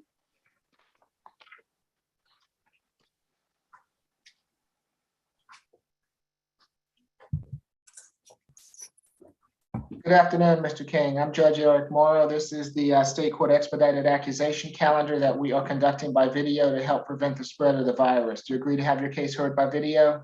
Yes, sir. Thank you. Mr. King, you've been charged in case 22 CR 001609C with simple battery family violence. Is there a history, Ms. Jackson? The defendant has 4 prior cycles. The defendant's last arrest was July the 22nd, 2015 for obstruction of an officer, and that was with the Atlanta Police Department. There was no disposition for that arrest, Your Honor, and there are no convictions listed in the GCIC. Thank you. Ms. Duncan? Yes, Your Honor, this incident took place on March 19th at 396 Brownlee Road Southwest, Unit D3. Officers were dispatched to this location for a domestic disturbance call. When they arrived, they spoke with the victim in this case, Quarnesia Jordan, that's Quarneshia Jordan, common spelling. And she stated to officers that her husband came home upset about a dispute from earlier and began yelling and breaking things inside of the residence. She stated to officers that he came in yelling and he struck her on the right side of her arm with a closed fist. She told officers that he pushed her through the residence and onto the couch. He then pushed her onto the couch where he pushed her face into the couch. She stated that her son attempted to pull him off of her where he was pushed back, which caused him to knock more items in the home over. She pushed him and then she used her keychain pepper spray to stop the defendant from attacking her, and then waited for the police to arrive. Given the facts and circumstances surrounding this case, the state is, and out of concern for the safety of the victim in this case, the state is requesting a $3,500 surety bond, no further contact with the victim in this case. Third-party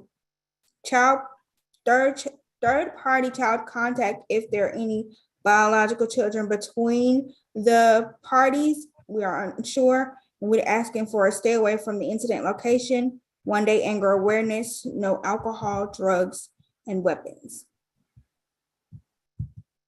Scant. Thank you, Your Honor. Mr. Shondell King is 40 years old. He has been in the Atlanta area since 1996, along with his wife. Your Honor, he has been married to the complaining witness, Quarnesia Jordan, for 21 years. They share 3 children, ages 20, 15, and 13, and all reside in the family home at 396 Brownlee Road. We are opposed to the stay away order. I have been in contact with Ms. Jordan. She states that she would like to have him home, and that, Your Honor, I would ask that Your Honor not order a stay away and instead order no violent contact. Mr. Shondell King completed high school. He is currently employed at Metz Culinary. He has been employed there since 2016. He also informs me that his wife is also employed at that same location, which is another reason why we are opposed to the stay away. Your Honor, we did not hear about any convictions for violence for my client.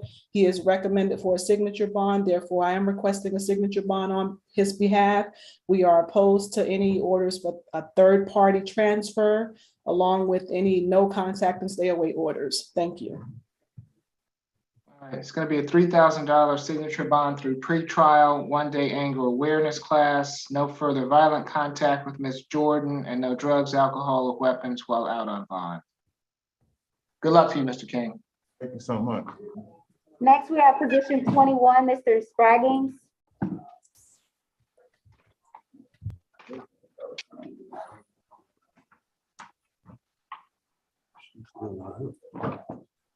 Good afternoon, Mr. Spraggins. I'm Judge Eric Morrow. This is the State Court Expedited Accusation Calendar that we are conducting by video to help prevent the spread of the virus. Do you agree to have your case heard by video? Yes, thank you, Judge. Thank you. Mr. Spraggins, you've been charged in case 22 CR 001604G with wrong way on a one-way street, possession and use of drug-related objects, failure to exercise due care, and possession of marijuana less than an ounce. Is there a history? The defendant has 4 cycles.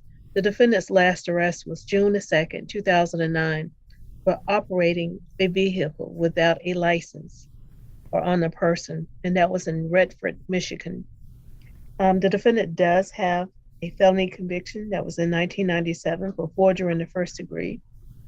And the defendant does have misdemeanor convictions, one in 2009 for operating a vehicle without a license on a person, and one in 1998. It was for a failure to appear. That underlying charge was deposit account fraud. Nothing in addition, Your Honor. Thank you, Ms. Webb.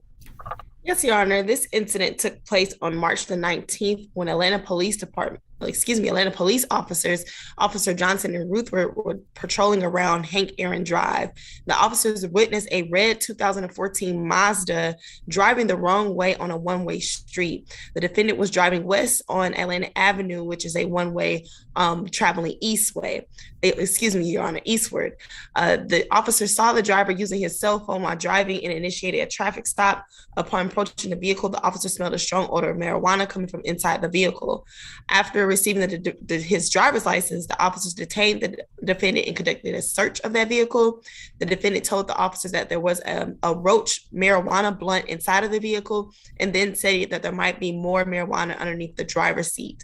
Officer Rutherford recovered a black sack from underneath the driver's seat, and inside that sack was 2 pill bottles containing marijuana, one pill bottle containing a loose amount of marijuana, 1 Runts marijuana pack, a small pack containing CBD wax, a silver grinder, and a blunt roller. All together, the marijuana weighed 20.8 grams, Your Honor. For those reasons, the state is recommending a 250 signature bond for the due care charge, 250 signature bond for driving on a one-way, Your Honor, a 1,500 signature bond for marijuana possession, and a $500 signature bond for drug-related objects, totaling $2,500 signature, no alcohol, drugs, or weapons. Nothing further, Your Honor. Ms. Kim, I take it you don't object to signature bond? No, we don't, Your Honor. All right, so it'll be a $2,500 signature bond through the jail per the state's request. No drugs, alcohol, or weapons while out on bond. And the breakdown is $250 for the wrong way, $250 for the due care, $1,500 for the drug-related objects, and $500 for the marijuana. Good luck to you, sir.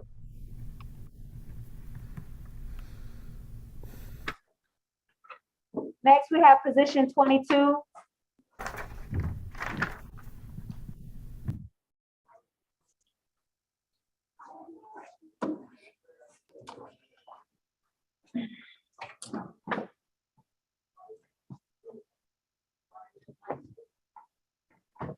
Good afternoon, Mr. Stevens. I'm Judge Eric Morrow. This is the State Court Expedited Accusation Calendar that we are conducting by video to help prevent the spread of the virus. Do you agree to have your case heard by video? Yes, sir, Your Honor. Thank you. Mr. Stevens, you've been charged in case 22 CR 001597F with battery. Is there a history, Ms. Jackson?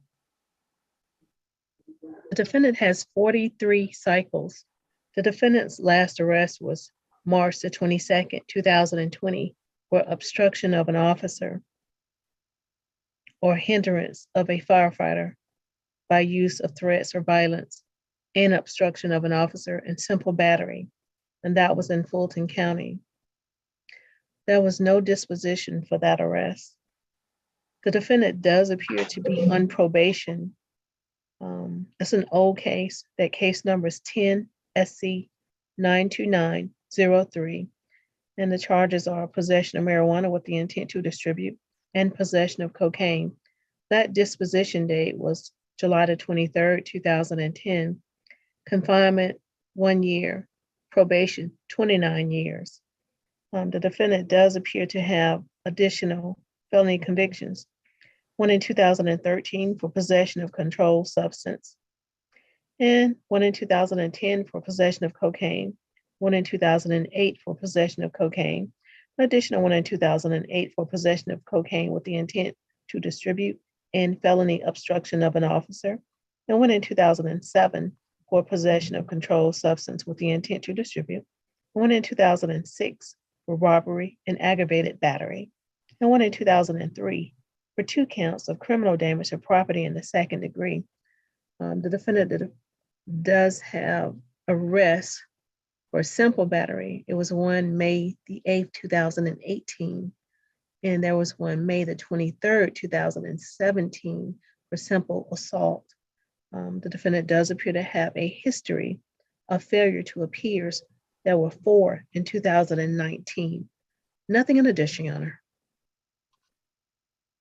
Ms. Webb?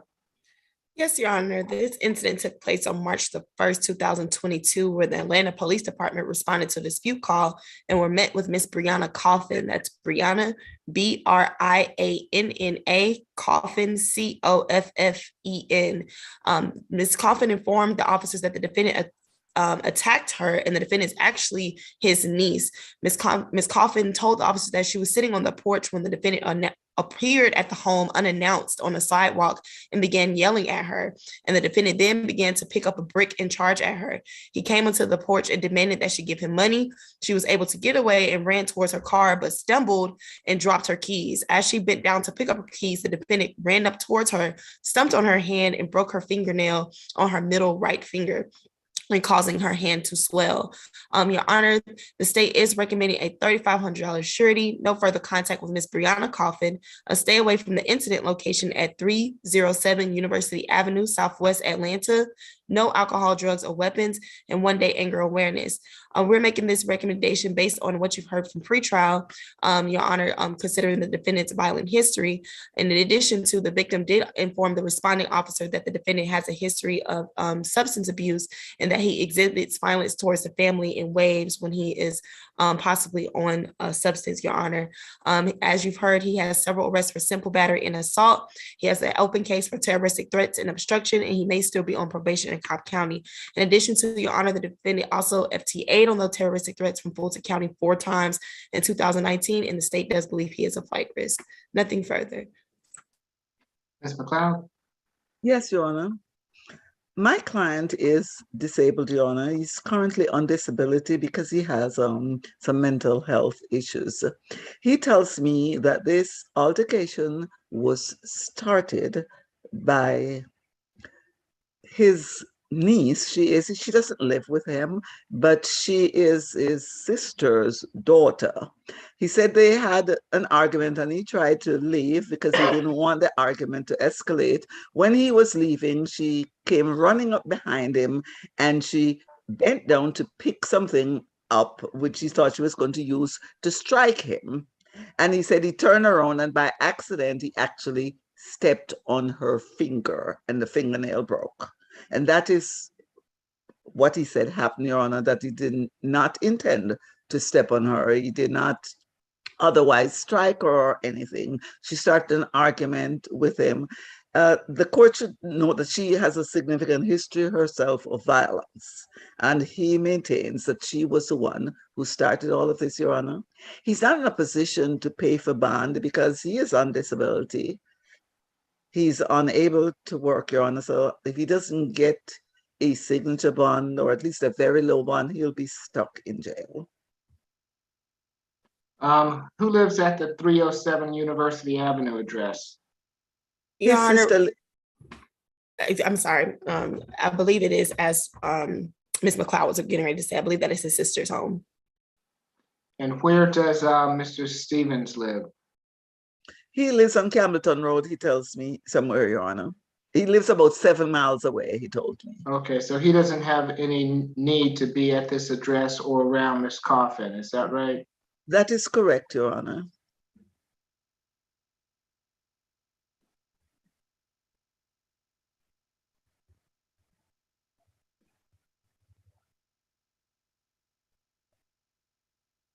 All right, so it's going to be a $2,000 signature bond through the jail, no further contact with Brianna Coffin, stay away from the 307 University Avenue address, no drugs, alcohol, or weapons while out on bond. Mr. Stevens, I'm going to let you out, but you can't go back to that address and you can't be around Ms. Coffin, and you're going to have to show up for your next court hearing, otherwise they're going to put a warrant out for you, okay? Sure, thank you. May I say something before I leave, sir? You have a No. right to remain silent. Anything you say can't be used against you. Please don't say anything. You're okay. You got a bond, and this is not the trial of your case. So I advise you not to say anything. It's not about the case, it's about the 29 years probation. I was in mental health court with Miss Judge Downs, Your Honor. And after I finished mental health court, the probation was supposed to be over with. And I finished mental health court. Okay. Well, all right. Thank you, Mr. Stevens. Yes, sir. All right. Thank you again, Your Honor. You're welcome. Thank you, Anna. Welcome. Judge, position 15 is a medical reset. All right, so we're gonna reset for tomorrow, which is 22nd. Any other announcements?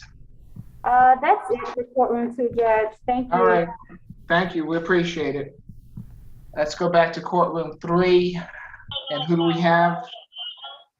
Judge, I have position number 1, number 2, and position 16 through 18 in courtroom 3. Okay, who do we have before us now? Position number 1. All right, Madam Interpreter, if you can raise your right hand for me. You swear affirm that you will translate from Spanish to English and from English to Spanish to the best of your ability? Yes, I do, Your Honor. Your Honor, Thank and you. may I remind everybody to please pause to allow me to interpret. All right. Good afternoon, Mr. Bernabe, Pedro. I'm Judge Eric Morrow. This is the state court expedited accusation calendar that we're conducting by video. Do you agree to have your case heard by video? Buenas tardes, señor Vicente Bernabé Pedro. Soy el juez Eric Morro del Tribunal del Estado de Fulton. Estamos aquí haciendo una lectura de cargos acelerada. ¿Usted da su consentimiento para que esta audiencia se lleve a cabo por video? Necesita hablar un poco más alto porque no lo puedo escuchar. Sí. Yes. Good afternoon. You've been charged in case 22 CR 001594Y. A usted lo acusan en el cargo 22 CR 001594Y.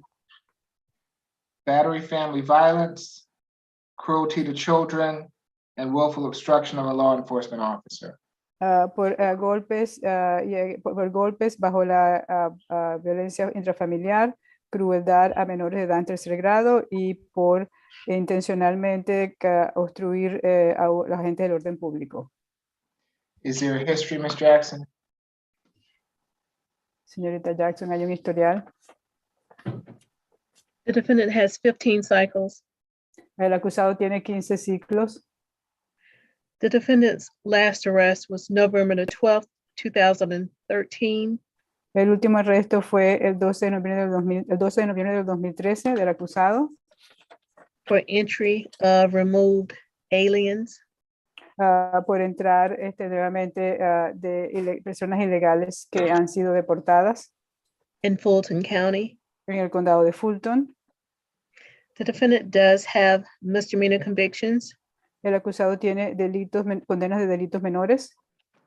There was one in 2011 for simple battery family violence. Había una en 2011 por lesiones simples de la violencia intrafamiliar. And there was one in 2010 for illegal entry into the United States. Y hubo una en el 2010 por entrar de nuevo a los Estados Unidos ilegalmente. Nothing in addition, Your Honor. No tiene más eso. Ms. Duncan. Señorita Duncan. Your Honor, this incident began on March 16, 2022. Este incidente comenzó el 16 de marzo del 2022. The incident location was 1090 Hollywood Road Northwest. Hola.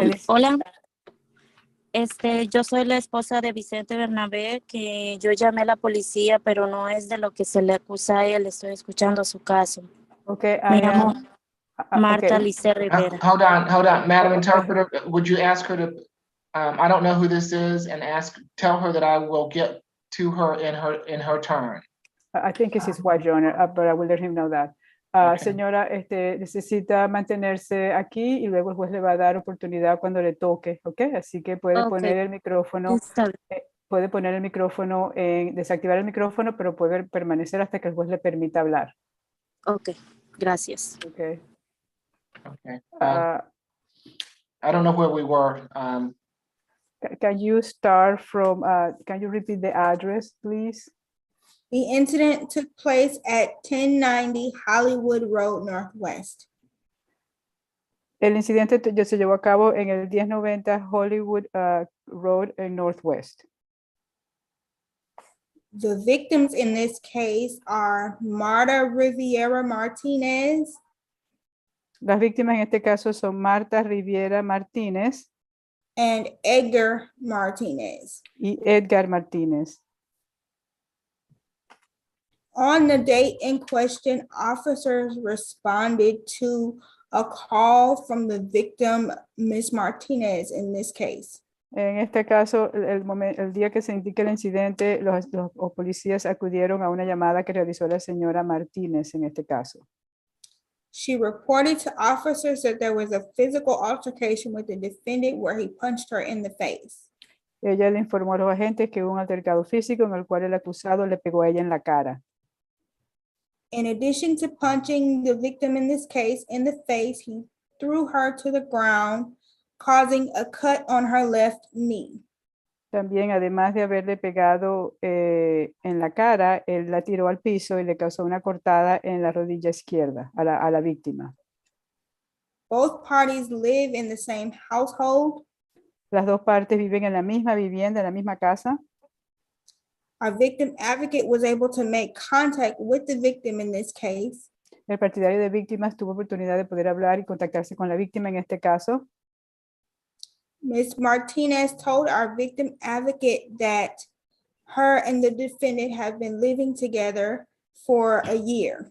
La señora Martínez cuando se contactó con la partidaria de víctimas, se contactó con la señora Martínez, le dijo a ella que ellos han estado viviendo juntos por un año. And that they both have children from previous relationships. Y que los dos tienen hijos de relaciones anteriores. The facts indicate that Ms. Martinez's son, Edgar, who was born in 2017, Lo que indica aquí son, los hechos que indican son que el hijo de la señora Martínez, Edgar, que nació en el 2017, was present at the time of the battery. Estuvo presente durante el incidente de las agresiones, de los golpes. The victim in this case further stated that the defendant was drunk and not himself. También la víctima en este caso dijo que el acusado estaba borracho y que no estaba en sí, no era el mismo. He began to argue with her, so she called the police in hopes that they would be able to calm him. Empezaron a discutir y ella llamó a la policía esperando que pudieran llegar. She retracted her initial statements that she made to the police while speaking with our victim advocate.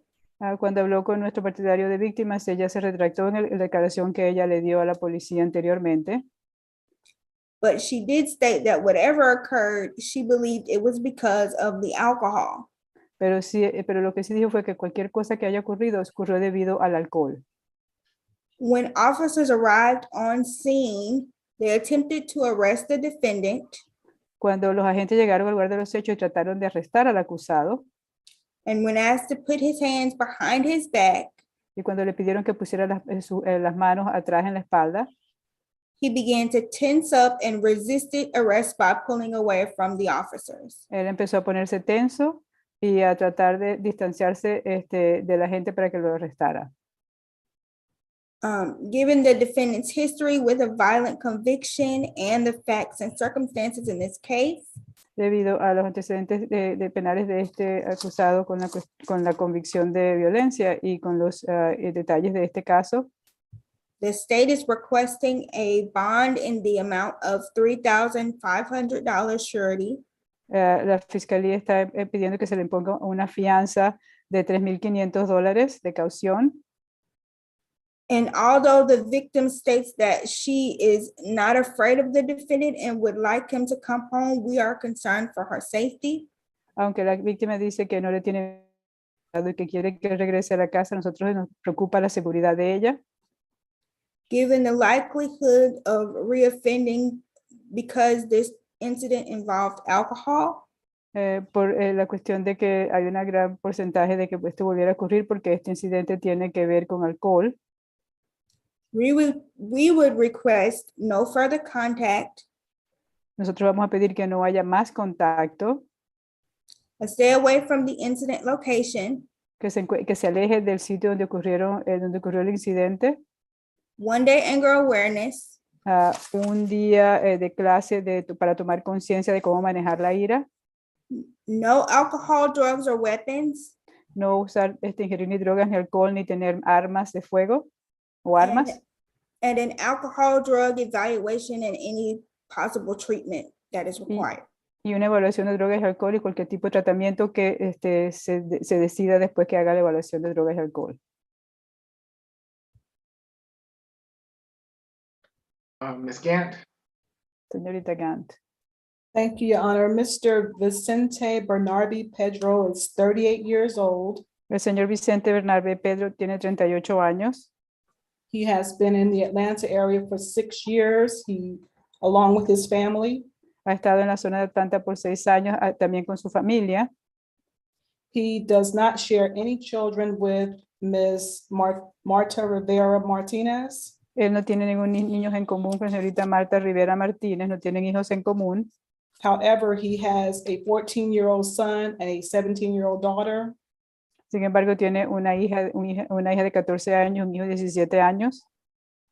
Your Honor, we are opposed to the stay away at 1090 Hollywood Road Northwest. Nos oponemos, su señoría, a que se mantenga alejado de la dirección de 1090 Hollywood Way en Northwest. Mr. Bernardi Pedro informed me that his name is on the lease. El señor Bernabé Pedro me informó que el nombre está, que el contrato de arrendamiento está a su nombre. However, I have not spoken to Ms. Marta Martinez. Sin embargo, no he hablado con la señorita Marta Martínez. And would defer to the court's ruling and her wishes as Mr. Pedro. Y referimos al juez que tome en cuenta los deseos de la señorita Martínez en relación al Pedro. Has informed me that he has an alternate address. Él me ha informado también que él tiene una residencia, una dirección alternativa. My client completed high school in Mexico. Mi cliente terminó y se graduó de high school en México. And he has been employed at Precision Construction for 4 years. Y ha estado trabajando para la compañía de construcción Precision Construction por 4 años. He disputes the allegations. Él refuta los alegatos. And he states that he was at home asleep when police approached him. Y él dice que él estaba en la casa durmiendo cuando se le acercaron los policías. All that he remembers is an order to get on the floor and later waking up at the hospital. Lo único que él recuerda es que le dieron una orden de que se tirara al piso y después él se recuerda que se despertó en el hospital. While I acknowledge my client's history, yo reconozco y admito la historial de mi cliente. The last conviction for violence was over 10 years ago and in our opinion too remote for the court to consider. Los últimos condenas o casos que tuvo de violencia fue hace más de 10 años y bastante remoto para que el juez las tenga que considerar. My client is recommended for a signature bond. Mi cliente se le recomienda para que le impongan una fianza bajo palabra. If the court determines that he is ineligible, then a bond of no more than $1,500. Y si el juez determina que él no tiene los requisitos para esto, por lo menos una fianza de no más de $1,500. $1,000 for battery family violence. $1,000 por violencia intrafamiliar de golpes. And $250 for each additional count. Y $250 por los otros cargos adicionales por cada uno de ellos. Again, we are opposed to the no contact order. De nuevo, nos oponemos a que se le indique se le dé una orden de no contacto. Along with the stay away and the ADET. y con estar, a mantenerse lejos con el ADT. Nothing further. Nada más. Okay, Ms. Martinez, if you would like to address the court, I'll need to, for you to raise your right hand for me. Señora Martínez, si usted quiere dirigirse al juez, por favor, levante la mano. Your Honor, may I instruct Mr. Martinez to please pause when she's gonna talk? Yes, and ask her to unmute for us. Ok, señora Martínez, si puede activar su micrófono ahora y por favor, cuando vaya a contar algo, le pido que por favor haga pausas para yo poder interpretar. Ahora levante la mano, le está pidiendo el juez. Ok, y active su micrófono. Vaya a donde está el teléfono, mueva el cursor donde le aparece un dibujito de un micrófono, ahora lo aprieta para que lo podamos oír. Ok. Do you swear or affirm the testimony you're about to give before this court be the truth, the whole truth, and nothing but the truth? ¿Usted jura el testimonio que usted va a dar aquí enfrente de este tribunal será la verdad, toda la verdad, nada más que la verdad? Sí. Yes. What would you like to tell the court? ¿Qué le quiere decir al juez? Que no presento cargos por lo que él me hizo porque estaba en efectos del alcohol. I do not want to press charges to what he did because he was under the influence of alcohol. Y nunca hemos tenido discusiones así. Nunca como pareja, siempre estamos unidos y we have never had any kind of altercations this way as since we have been a couple and we're always together. Y de un momento a otro pasaron las cosas y pues yo no supe qué hacer y llamé a la policía porque nomás vivimos nosotros en familia ahí. So these things happened suddenly. I didn't know what to do, so I called the police because we're the only ones that live in this place. Y mi niño, pues, como él apenas empieza a hablar, pero nunca nos había visto una situación así, nunca hemos tenido problemas tan trágicos a que llegara hasta la cárcel. And then my son, he's just starting to talk, and we have never had any issues or problems like this that will lead to him to going to jail. Y nada más, y pues no quiero poner cargos porque no fue así las cosas. Lo admito que él andaba en sus efectos del alcohol y el oficial lo I don't want to golpeó. press charges, you know, and I know that he was under the influence of alcohol and the officer came to him. Continúe. El oficial lo golpeó cuando él se resistió al arresto. Él se iba The hincando officer hit him when he resisted arrest. Continúe. y el oficial lo golpeó varias veces y quería pegarle con electroshock y yo me impuse y le dije que no. Okay. The officer wanted to hit him a few times and then he wanted to do the electroshock and I told him no and I tried to avoid that. Sí, y pues yo me puse mucho más nerviosa y mi hijo viendo la situación del oficial y todo eso. So I was more nervous and my son was watching the whole thing with the officer and all that. Y pues yo en emergencia llamé la policía, pero no más para asustar, pero no para que lo arrestaran ni mucho menos así. So in this kinds of emergency, I called the police just to make him, you know, get afraid or get, you know, to scare him. But that was it. All right, are you afraid of him, ma'am? Y eso es todo. Okay, ¿usted le tiene miedo a él, señora? No, porque nunca he tenido una situación así y no, pues la verdad, todo lo tenemos entre común y pues ahorita que él está, todo se me está viniendo abajo con las facturas y todo eso. No, we have never had this issue before. We share everything, and now that he's not home and having, you know, having to face, you know, all the bills and all that, and we have never never this happened before. Okay, thank you. Gracias. For the battery, it's going to be $1,000 good bond. For the two other charges, it's going to be a $250 good bond, which makes it a total of $1,500 good bond. Okay, va a ser un bono de $1,000 por la violencia intrafamiliar y $250 por cada uno de los otros cargos, lo que llega a ser una fianza de $1,500. No further violent contact with Ms. Martinez. No puede tener ningún tipo de contacto violento adicional más de aquí en adelante con la señora Martínez. And no drugs, alcohol, or weapons while out on bond. Y no puede tampoco ni tener ni usar drogas ni alcohol ni tener armas cuando esté bajo fianza. All right, thank you. Okay, gracias. Who do we have next? ¿Quién es el siguiente? Position number 2, Judge.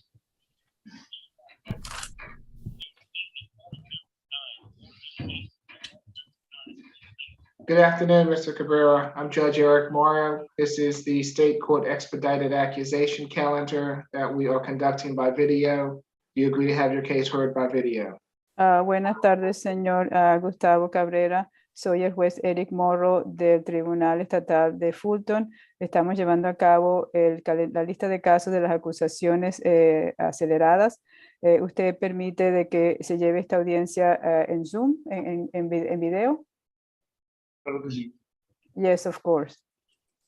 Ms. Duncan, are you requesting a surety on these charges?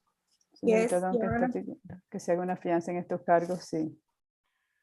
All right.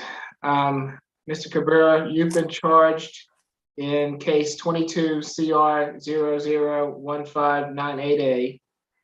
Señor Cabrera, usted lo acusan en el cargo, en la cargo ese numerado 22 CR 0015998A.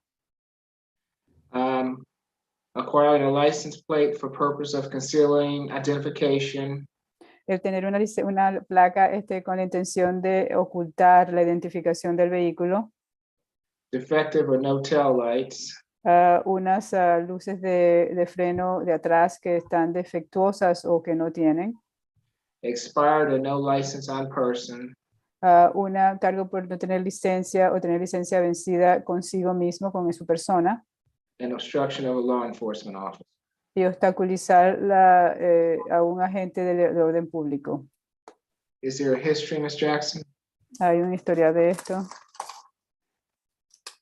Defendant has 3 cycles. Él tiene 3 ciclos. The defendant's last arrest was November the 25th, 2021 for a DUI. El último arresto que tuvo el acusado fue el 25 de noviembre de 2021 por manejar bajo los efectos del alcohol And driving while license suspended or revoked in Johns Creek, Georgia. y manejar con una licencia suspendida o revoked en Johns Creek, en Georgia. That case appeared to be still pending. Este caso parece que todavía está pendiente. Okay, and also the defendant does appear to be on probation in North Cross, Georgia. También parece ser que el acusado se encuentra bajo libertad vigilada en North Cross, Georgia, For a DUI. por manejar bajo los efectos del alcohol. That disposition date was September the 8th, 2021. The term is for 12 months. Okay, y el fallo de ese caso se dio el 8 de septiembre del 2021 y era por 12 meses. Nothing in addition, Your Honor. No hay más que tenga en antecedentes penales. Ms. Duncan? Señorita Duncan.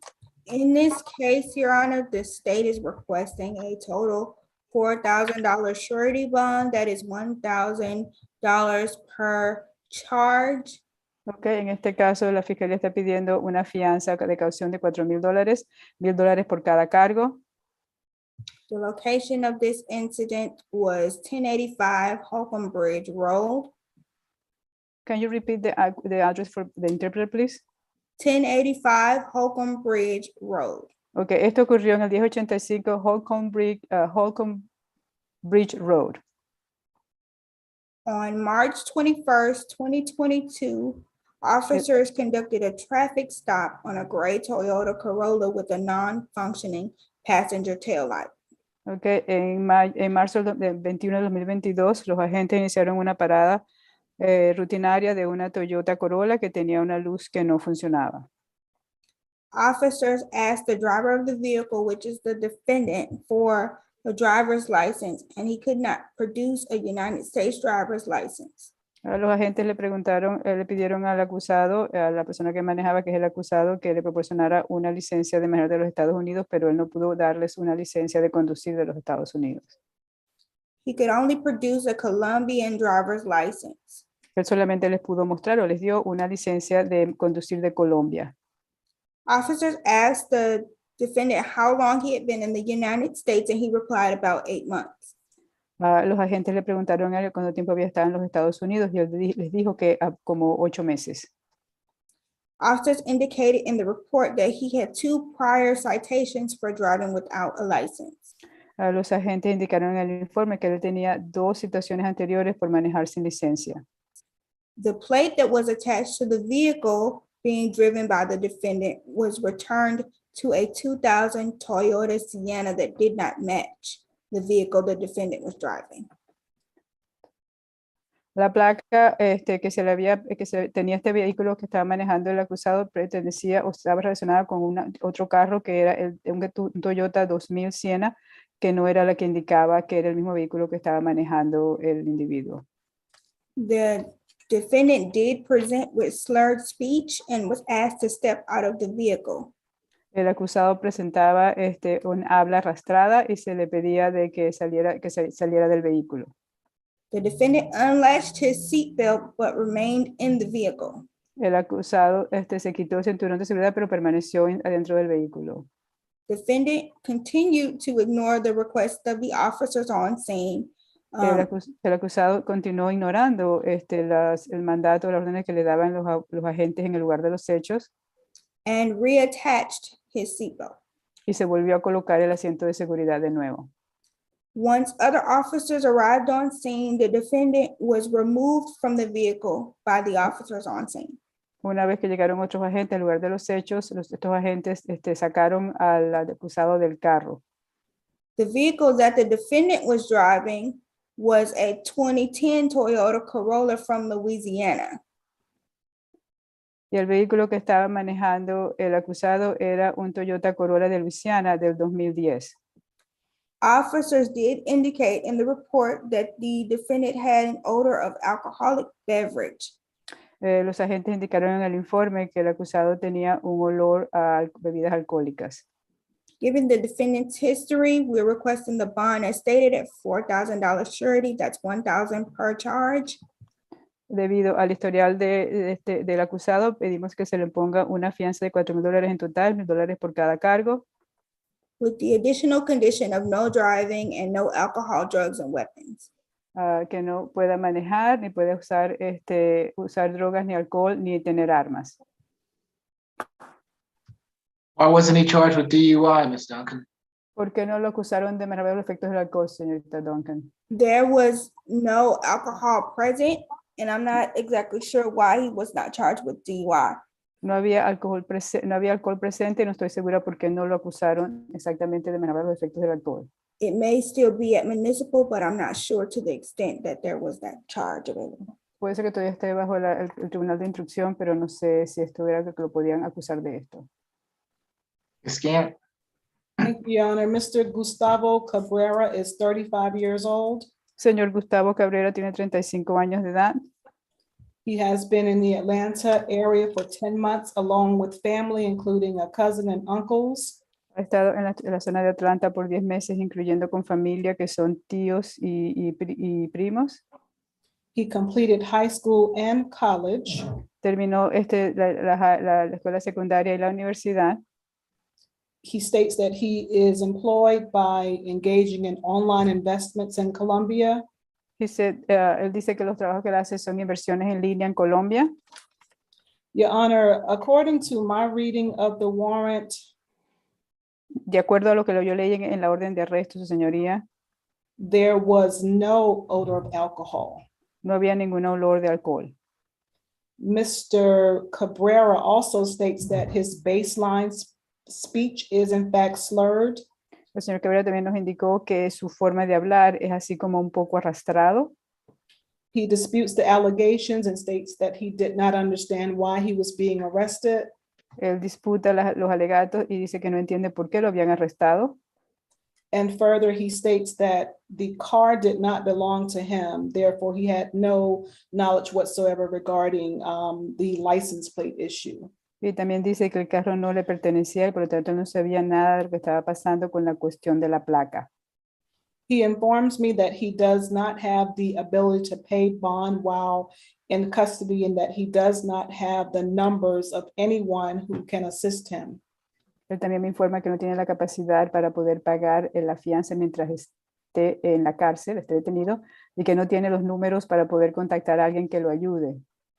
Therefore, I am requesting a signature bond Por lo tanto, estoy pidiendo que se le imponga una fianza bajo palabra.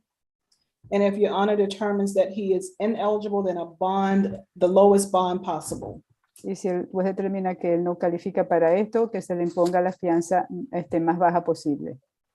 Thank you, nothing further. Gracias, no tengo más nada que decir. All right, it's going to be a $250 signature bond for each charge, making it a total of $1,000 signature bond through the jail. No driving without a valid license. Va a ser una fianza bajo palabra de 250 por cada cargo, $1,000 fianza bajo palabra por medio de la cárcel. No puede conducir si no tiene licencia. And no drugs, alcohol, or weapons while out on bond. Y no puede ingerir ni alcohol ni drogas, ni tampoco poseer o tener armas. Good luck to you, sir. Buena suerte, señor. Thank you. Thank you, Your Honor. Thank you so much, Jeff.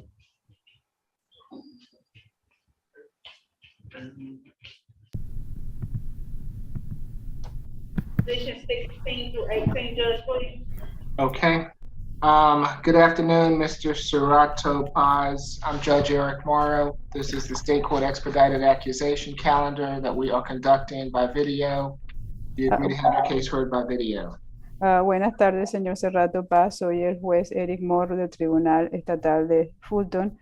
Estamos llevando a cabo la audiencia de la lista de casos de acusaciones aceleradas. ¿Usted permite de que esta audiencia se lleve a cabo por medio del video? Yes. You have been charged in case 22 CR 001591C with criminal trespass, family violence.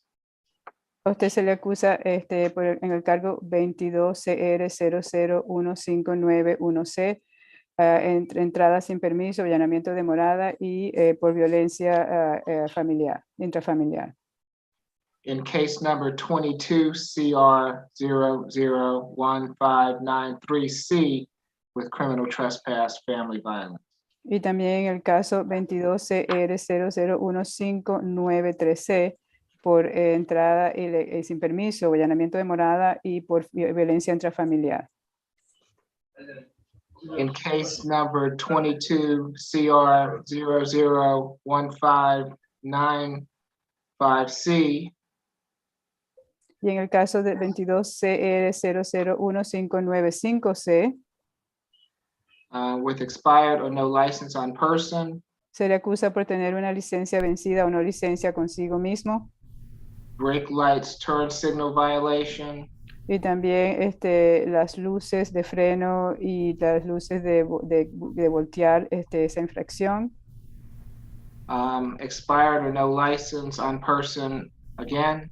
Y de nuevo no tener licencia o licencia vencida consigo mismo.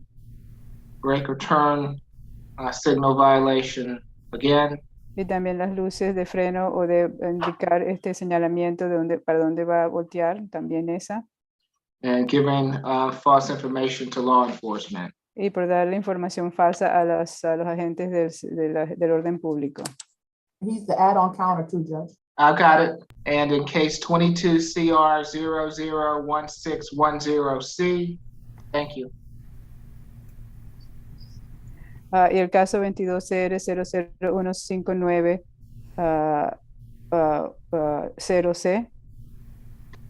With obstruction of a law enforcement officer. Obstaculizar a un agente del orden público. And harassing communications. Y por estar hostigamiento de comunicaciones. Is there a history? Hay un historial. The defendant has 5 cycles. Tiene 5 ciclos el acusado. The defendant's last arrest was May the 21st, 2019 for battery, family violence. El arresto del acusado el último fue el 21 de mayo del 2019 por golpes y violencia intrafamiliar. And cruelty to children in the 3rd degree in Roswell, Georgia. Y por crueldad a menores de edad de 3er grado en Roswell, Georgia. That case appeared to be still pending. Ese caso parece que todavía está pendiente. The defendant does have one misdemeanor sentence. El acusado tiene una condena de un delito menor. It was nolo contendory in 2005. Fue de nolo contendere o nolo disputo en el 2005. But theft by shoplifting. Y también un cargo por ratería de tiendas. Nothing in addition, Your Honor. No hay más nada. Webb? Yes, Your Honor. I'm going to start with the offense that took place on March the 18th, 2022. That's for the criminal trespass. And actually, that offense is similar to the same charge for the second criminal trespass charge. Similar facts, same victim, Your Honor. Okay, But may oh, I I'm interpret, please? Yeah. Okay. I'm sorry. Voy a empezar con el incidente que ocurrió el primer cargo que ocurrió el 18 de marzo del 2022, que fue entrada ilegal o allanamiento de morada y por golpes, y también un caso que hubo similar, otro caso que hubo similar con los mismos cargos. Okay, continúa. Go ahead. Yes, Your Honor. On March the 18th, 2022, Roswell Police Department responded to a domestic dispute call. Ok, su señoría, el 18 de marzo de 2022, los agentes acudieron a un altercado o una disputa que hubo en Roswell. They were met by the victim, Miss Martha Caneres. That's Martha, Martha. Last name is Quinores. Can you say that again? Is it Quineres? Caneres. Okay. Ellos se encontraron o llegaron y hablaron con la señorita Marta Quineres, Martaquiners. But upon the arrival to the scene, Miss Martha could not open the door, and the officers were able to see visible damage to the door. Y cuando llegaron al sitio, la señora Marta no podía abrir la puerta y los agentes vieron que habían habían causado daños a la puerta. From forced entry that was done. Debido a la entrada forzada que se hizo. And the officers were able to note a visible boot print with mud on it on the front door. Y en la puerta principal los agentes pudieron darse cuenta de que había la marca de una huella de una bota con fango que había estado en la puerta marcada. The officers had to force themselves into the home to make contact with her. Los agentes tuvieron que entrar a la fuerza a la vivienda para poder hacer contacto con ella. She informed the officer that the defendant was her husband, but they do not reside together. Ella le informó a los agentes que el acusado era su esposo, pero que ellos no viven juntos. And that he is estranged from her. Y que él se ha distanciado de ella. And he became upset after he texted her, but she fell asleep. Y se convirtió un poco obsesivo, se puso obsesivo cuando él le mandó un texto a ella y ella se quedó dormida. And was not answering her phone. Y no contestaba las llamadas, ella no contestaba las llamadas. And that's when the defendant came to the home. Y eso fue cuando el acusado llegó a la vivienda, a la casa. And beat the front door down. Y agarró la puerta de enfrente a golpes para tumbarla. And she called the police. Y ella llamó a la policía.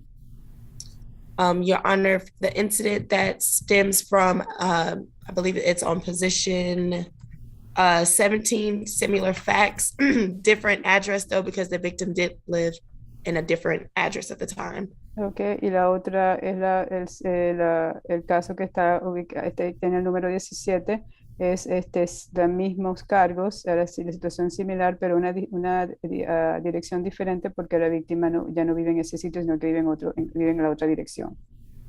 In that case, the defendant came to the wife's home. Y en ese caso el acusado acudió a la vivienda de la esposa. At 205 Holcomb Bridge Road. En 205 Holcomb Bridge Road. And beat down the front door. Y agarró a golpes a la puerta de enfrente, a la puerta principal. Causing the deadbolt in the frame of the door to become unhinged. Y que hizo que cuando se abre la puerta y donde sostiene la puerta, hizo que la puerta se saliera de como estaba enmarcada. For both of these cases, Your Honor. Para estos dos casos, su señoría. The state is recommending $1,500 surety for each charge. La fiscalía está recomendando $1,500 de fianza por cada cargo. Okay, I'm going to move to position 18. I don't have a copy of the add-on calendar, so I'm not for sure, but that's the harassing communications and obstruction charge, Your Honor. Y creo que el puesto número 18 es de comunicación hostigadora. That's 22. For position 18, this incident occurred on June the 4th, 2021. Esto ocurrió el 4 de junio del 2021. Where an officer Duke with the Roswell Police Department cuando el agente Duke está con la policía de Roswell, departamento de policía de Roswell, pulled the defendant over on 1085 Holcomb Bridge Road. Can you repeat that for me, please? Pulled the defendant over on 1085 Holcomb Bridge Road. Él paró al acusado en la dirección de 1085 Holcomb Bridge Road. After witnessing the defendant's brake light was out. Cuando se dio cuenta de que la luz de atrás del carro del acusado no funcionaba. When he pulled the defendant over, the defendant was not able to produce a driver's license. Cuando él paró al acusado, el acusado no pudo proporcionar o proveer una licencia de manejar. And told the officer his name was Adrian Pineda. Y le dijo a la gente que su nombre era Adrián Pineda. With a date of birth January 13th, 1985. Con una fecha de nacimiento del 13 de enero de 1985. When that information did not come back from the NCIC run. Cuando esta información no regresó después de que el agente lo había puesto en el sistema para verificar la información. The officer issued the defendant a citation for the brake lights. Entonces el agente le escribió le dio una citación por lo de las luces de freno. The defendant exited the car and began pulling out painting and maintenance supplies. El acusado salió se bajó del carro y empezó a sacar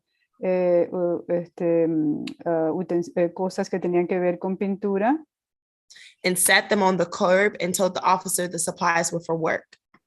Y las puso en la acera y le dijo a la gente que todo eso que había sacado era para trabajar. He then gave the officer the key to the vehicle and left the scene. Y entonces le dio a la gente la llave del vehículo y él se fue del lugar de los hechos. While searching the vehicle, the officer discovered a driver's license. Cuando la gente se puso a registrar el vehículo, se encontró una licencia de conducir that matched the defendant. Que parecía que encajaba con el acusado. And the officer was able to see those active warrants. Y el agente pudo ver, revisó y vio que había unas órdenes de arresto que estaban activas. Out of Roswell for harassing communication and obstruction. De Roswell por obstaculizar y por comunicaciones que eran hostigantes. In the 2019 criminal trespass case from Roswell. En el caso de robos del 2019 de entrada sin permiso o allanamiento de morada. For that case, Your Honor. Para ese caso. The state is recommending $250 for the brake light, 250 surety for the brake lights. A 250 de caución para las luces de freno. $500 surety for the expired license. $500 por la licencia vencida. $500 surety for giving false name. $500 por haber proporcionado un nombre falso. Totaling $1,250 surety. Lo que es una fianza de $1,250. Okay.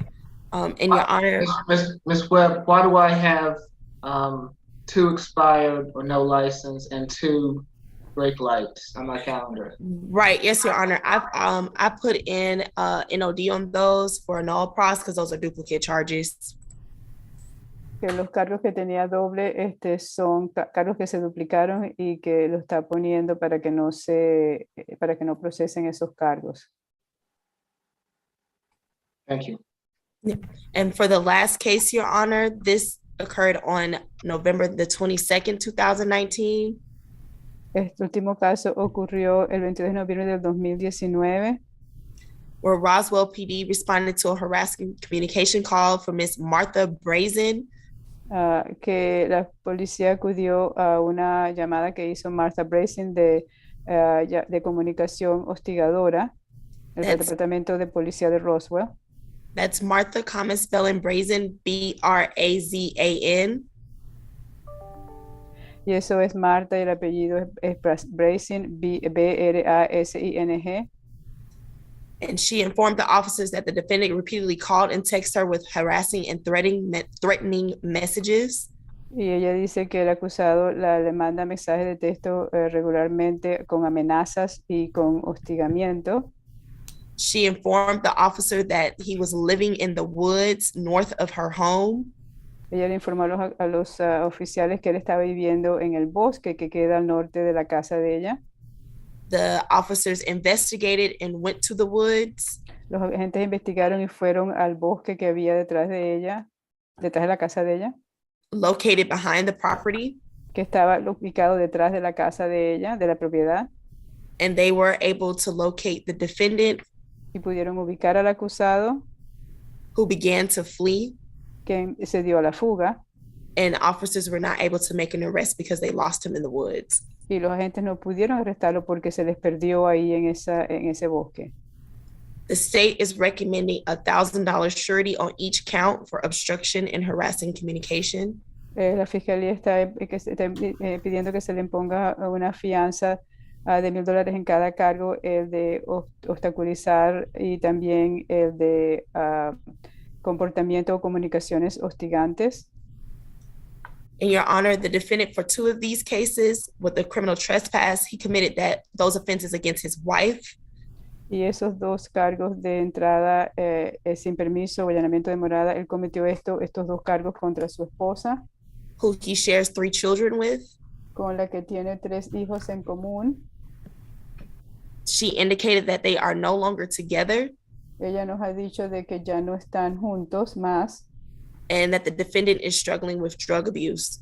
Y que el acusado está teniendo dificultades. And she does not want any contact for the sake of their children. Ella no quiere ningún tipo de contacto para el bienestar de los niños. She doesn't want the children to be exposed to his behavior. Ella no quiere que los niños estén expuestos al comportamiento de él. The state is concerned with witness intimidation and risk of reoffending, nothing further. La fiscalía tiene preocupación de que vayan a intimidar al testigo y de que se vuelva a repetir una situación de los cargos que tiene. Ms. Webb, is Martha Brazen the same person as Martha Quinones? I was going to ask, so we had to have an interpreter for this case, Your Honor. Unfortunately, I wasn't on the call when we did have an opportunity to speak with Ms. Martha. I'm not for sure if she was using 2 interchangeable names. I was going to see if we can ask.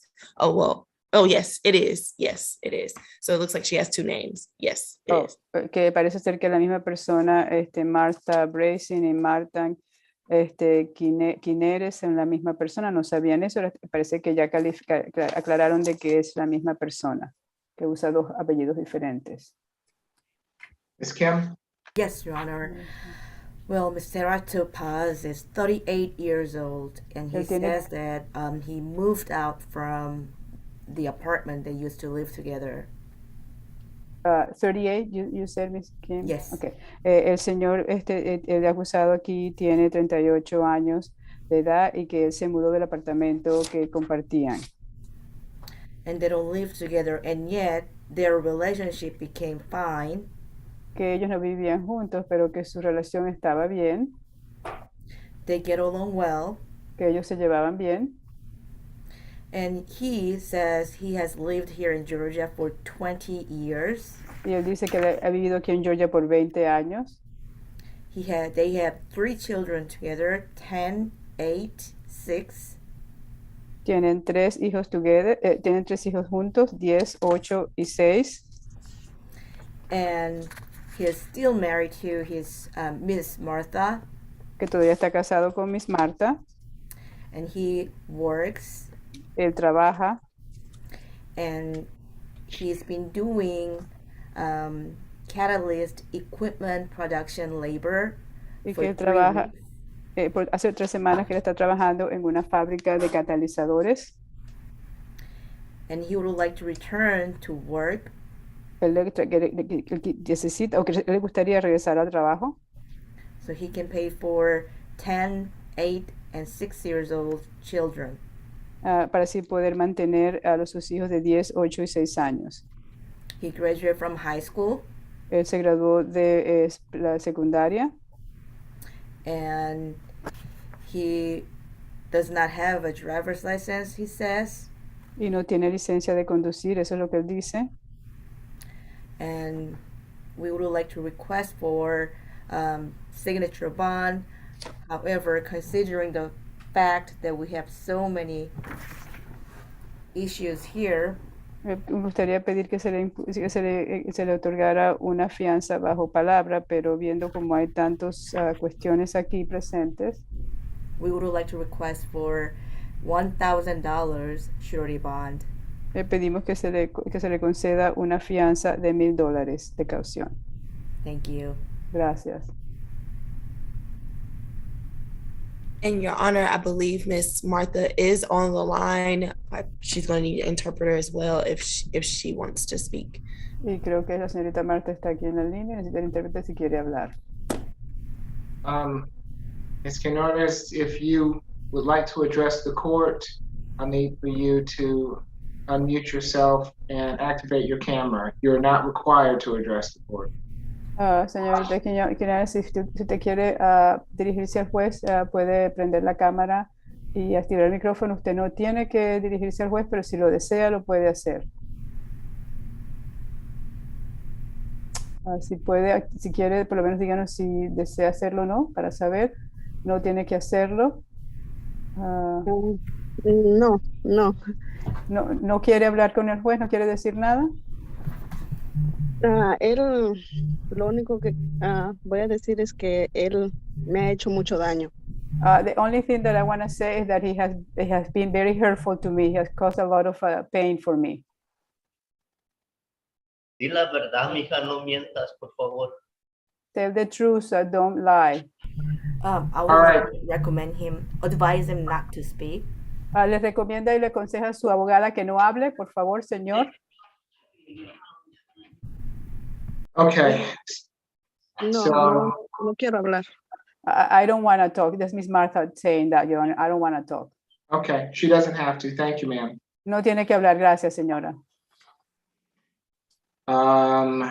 For position 16.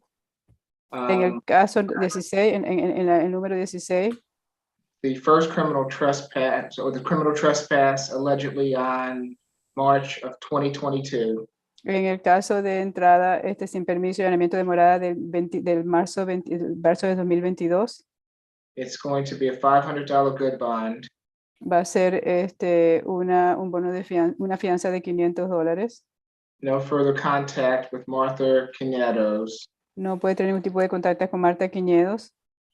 Third party transfer of the children for visitation.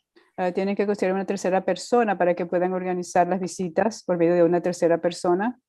Stay away from the incident location. Manténgase alejado del sitio donde ocurrieron los hechos. And no drugs, alcohol, or weapons while out on bond. Y mientras está bajo libertad bajo fianza, no puede ingerir ni drogas ni alcohol ni poseer armas. For position 17, criminal trespass, family violence. Para el caso que se encuentra en el número 17 de violencia intrafamiliar y entrada ilegal o allanamiento de morada. The incident that allegedly occurred on November of 2019. El incidente que ocurrió en noviembre del 2019. It's going to be a $500 good bond. Va a ser una fianza de $500. No further contact with Martha Quinedos. No puede tener ningún más contacto con señorita Marta Quinedos. Third party transfer of the children for visitation. Y también tiene que buscar una tercera persona que se encargue para arreglar las visitas. Stay away from the incident location. Manténgase alejado del lugar donde ocurrieron los hechos. And no drugs, alcohol, weapons while out on bond. No puede ingerir ni drogas, ni alcohol, ni poseer armas mientras esté bajo fianza, libertad bajo fianza. For position 18, Para la lista, para el caso que se encuentre en el número 18,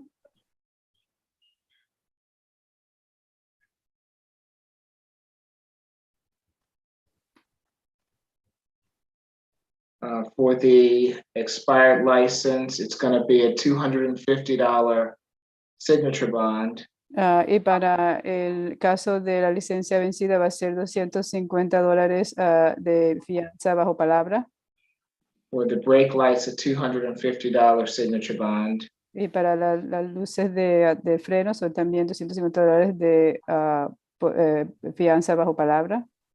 And for the false information to law enforcement, a $250 signature bond. Y para proporcionar información falsa al orden público, a la gente del orden público, $250 bajo fianza bajo palabra. So that's a total of a $750 signature bond through the jail. Y esos son $750 de fianza bajo palabra en la cárcel. And for the add-on position 1 incident that allegedly occurred on November of 2019. Y para el cargo, el cargo que está listado en la posición 1, que ocurrió en noviembre del 2019. For the obstruction, a $500 signature bond. Por la obstaculización son $500 de fianza bajo palabra. Harassing communications, a $500 signature bond. Y $500 de fianza bajo palabra por la comunicación hostigante.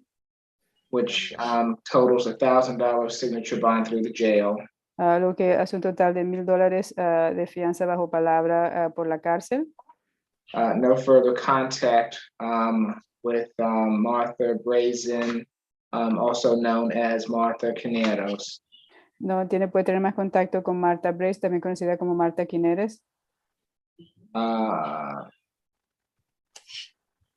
Stay away from the incident location. Manténgase alejado del lugar de los hechos. Third party transfer of the children for visitation. Tiene que conseguir una tercera persona para que puedan arreglar las visitas.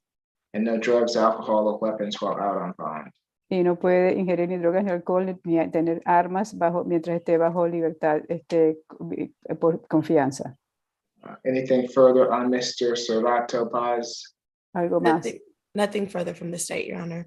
No hay más nada que decir. Okay, good luck to you, sir. Buena suerte, señor. Thank you. Courtroom 3, I think we're done, is that right? Yes, Judge, we're done for today. Thank you. All right, thank you so much. We appreciate it. And let's see, Madam Interpreter, we appreciate your services today. You have a good afternoon. You too. Thank you, Your Honor. You're welcome. And Your Honor. Ms. McLeod, you want to be dismissed before the anything? No, further? Your Honor, I do not want to be dismissed at all. Okay. How can I help, Ms. McLeod? You had indicated that if Ms. Duggar was available, and she is, Your Honor, she's actually on now and would like to address the court. This is on Jarul Sesam's matter. I was able to speak with her and she's on the Zoom at this moment, Your Honor. What position is that? Position number 20, Mr. Sessoms. Yes, Jarul Sesam's, Your Honor. All right. Good afternoon, Ms. Duggar. If you would like to address the court, I'll need for you to raise your right hand. Do you swear or affirm the testimony you're about to give before this court will be the truth, the whole truth, and nothing but the truth? Yes. All right, you can put your hand down, Ms. Duggar. As no one had spoken with you regarding this battery family violence allegation against Mr. Sessoms, the court wanted to get your input, if you would like it, as far as whether or not you would like contact with Mr. Sessoms or not. Oh, yes, contact is fine. All right, so you called the police in this case, given the allegations of battery family violence. Are you afraid of him? No. Has this ever happened before? No. All right, what else would you like to tell the court? Nothing. You want him back in the household? Yes, yes. And how many children do you have with Mr. Sessoms? Yes, we have one we just had one. He's an awesome dad. He's Okay. All right, so we will amend the order to a no further violent contact, and we will take away the stay away from the Campbellton Road address, that he can come back there. Okay. Your Honor, would the court consider signature bond? I'm gonna leave my bond where it was, given his history, but I will modify it as I said I would in regards to contact. Thank you. He has a bond? Yes, he has a $2,000 surety bond. Okay. All right. Thank you. You're welcome. You have a good afternoon, Ms. Duggar. Okay, you too. Thank you, Honor. Did you get that, Ms. Bridgewater? Got it. All right, appreciate it. Anything further before we go over the calendar? All right, thank Your you. Honor, what was position 16 through 18's total bond amount? The total bond amount. Oh, you're trying to make me do some math here. Let's see. I'm If sorry. you don't have it, Judge, I have it. If Say you it don't again? have it, I have it. No, I've got it. For position 16, it's a $500 good bond. For position 17, it's a $500 good bond. So that's a total of $1,000 good bond there. For position 18, it's a 750 signature bond through the jail. And for positions, the add-on, it's $1,000 signature bond through the jail. So the signature bond would be a $1,750 through the jail. Gotcha. You got it? Okay. Got it. All right, y'all have a Thank you, good sir. night. You're welcome, not a problem. All right. Okay, Ms. Bridgewater. Whenever you're ready. I'm ready. Again, the reset date for the SAP calendar is going to be April the 5th. Okay, here we go. Position number 1 is being reset to the SAP calendar with the total $1,500 good bond. Position 2 is being reset further notice with a $1,000 SOB total through the jail. Position 3 is reset to the SAP calendar with a total $2,000 good bond. Position 4 is reset further notice with a $2,000 SOB through the jail. Position 5 reset further notice with a $3,000 SOB through the jail. Position 6 reset further notice with a $5,000 SOB through pretrial. Position 7 reset further notice with a $5,000 SOB through the jail. Position 8 reset further notice with a $5,000 SOB total through the jail. Position 9 reset further notice with a $2,000 SOB through pretrial. Position 10 reset further notice with a $2,000 SOB through pretrial. Position 11 reset further notice with a $3,000 SOB through pretrial. Position 12 reset further notice with a $5,000 SOB through the jail.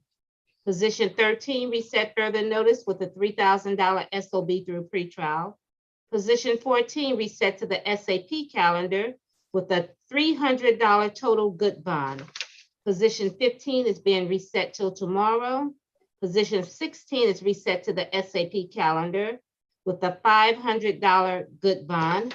Position 17 reset to the SAP calendar with a $500 good bond. Now on position 18, we had duplicate copies of charges. And I'm showing a total of $750 SOB through the jail. Now on those duplicate copies, will you all make sure the jail gets a copy knowing that they're duplicated? Please? Yes, I believe I submitted the jail notification when I filed everything down this morning, if they can confirm that if they have that. Okay, thank you. Going on to position number 19, reset further notice with the total $1,000 SOB through the jail. Position 20, reset to the SAP calendar with a $2,000 good bond. Position 21, reset further notice with a $2,500 total SOB through the jail. Position 22 is reset further notice with a $2,000 SOB through the jail. And on the add-on calendar, it's going to be a total $1,000 SOB through the jail. Are there any questions, comments, or otherwise? Yes, ma'am. Could you restate the conditions for position 11? Okay, give me just a chance. Position 11, I'm showing no further violent contact, a one-day anger management, no weapons, drugs, or alcohol. Thank you very much. And whomever's at the jail, do I need to send you guys a copy via email? I just want to make sure before we get off for the day. I think the jail, is anyone in courtroom Yes. too? You will have to send it because I just looked in the system. They don't have it recorded. Okay, You have to send that NOD letter. I have a copy of the NOD letter. I printed it out and I can give it to Ms. Holly, put her stuff, but it's underneath the SG number. So I'll make sure that she get a copy, of the NOD that you filed, but for backup, it's best that you probably go and send it to the jail also. Do I just need to send it to the jail records email address? Yes, please. Okay, no problem. Thank you, Ms. Lewis. And Ms. Wood, would you please follow up? If I don't want him sitting in jail because of this, if he's able to get out, okay? Yes. Okay, thank you, I appreciate it. One last thing, Judge, I have an order that I need you to sign. It's a seal. Okay. It was not your case, but I'm just giving you a heads up. I'm gonna send it to you. for Okay, your signature. that's fine now. Not a problem. Okay, anything Anything further? else, anybody? Bye, everybody. All right, thank you all. We'll see you tomorrow. Thank you. Thank you. Have a great one.